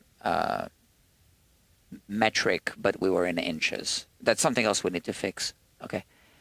And the red thing that you see here, that's the string. That's the bottom of the string, and that's the top of the string, right? Maybe we should color it red. I don't know. Maybe it would be too much red. Or maybe we should make it the way it is in the simulator in the buzz detector. So if we go to the red string, so we use rainbow colors. That's the string vibrating. If we zoom in vertically, that's like that. This is stretched in the vertical direction. And this is actually calculating the physics of a string vibration. This is how the string vibrates. And many people don't know this, but that's how it vibrates. It sends a pulse back and forth. And then you see the harmonics also happening right there. This is how it is. This is already stretched in the up direction. You know, you see that the frets are actually stretched. Obviously, they are stretched, which means the envelope of the string vibration is also stretched. That's why the string is so thick here, because it is stretched. Okay? Now here we can perform a full setup. on this. Now to perform a setup, we actually need to duplicate the mesh. So I'm going to call this as scanned.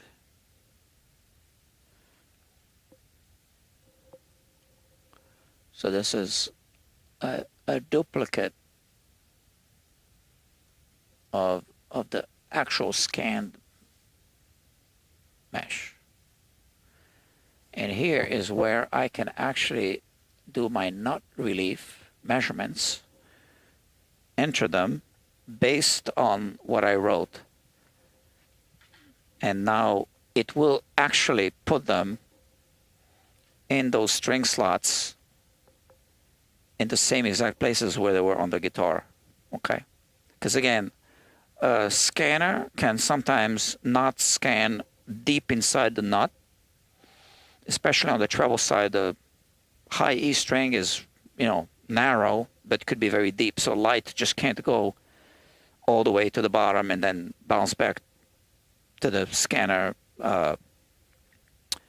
whatever, sensor, right? So let's go back here. I have measurements here. So this string was at 0.01. And this string was at 0.02. Let me copy this, because the next one was the same, the next one was the same. And then the next one was 0.01, and the next one, I wrote it as 0, but there was a little bit of a gap. So instead of 0.01, I'm going to put 0.005, okay, like that. And now, you see, we got a message here that this was done. So now when we go back to the analyzer,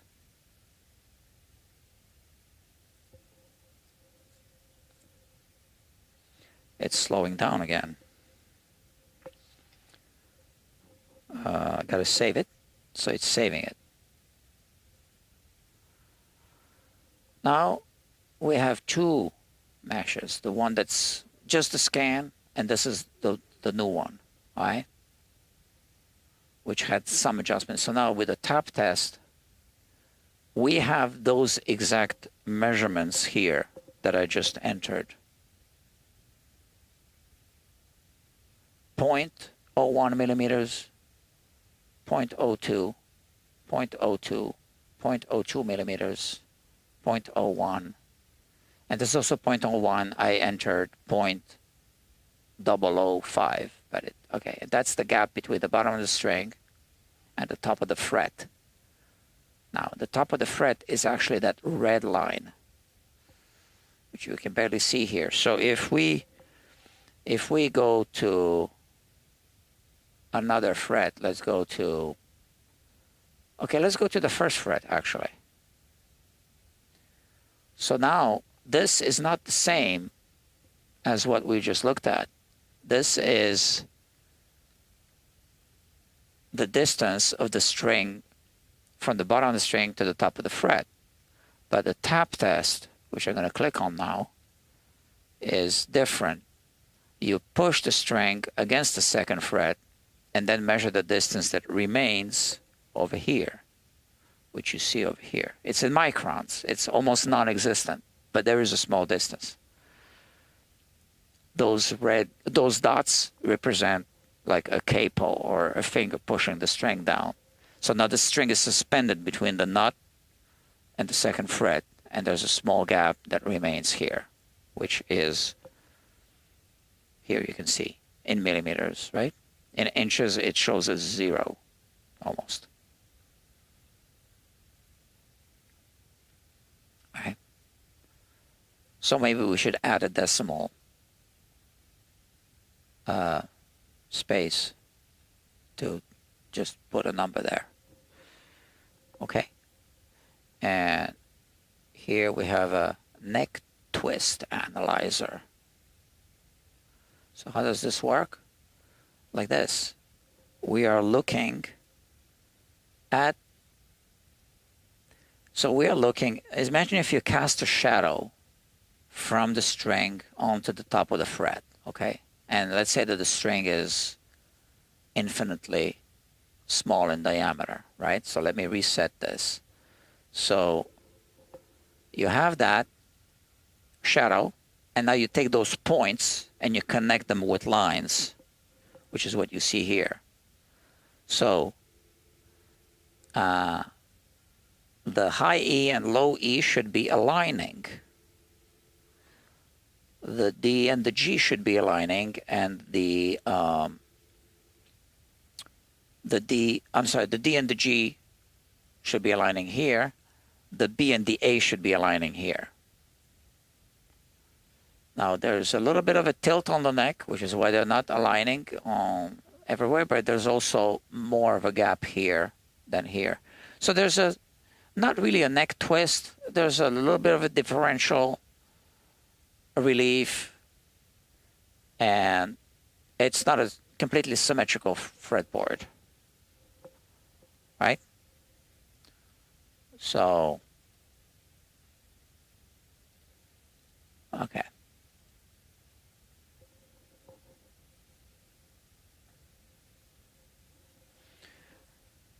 It's time for me to close the shop. Okay, so I'm going to wrap it up here. This was a long live stream, 4 hours and 7 minutes and 39 seconds. Because I was doing all this scanning, and I need to work on a video. So that's it. So thank you very much, and I'll talk to you soon.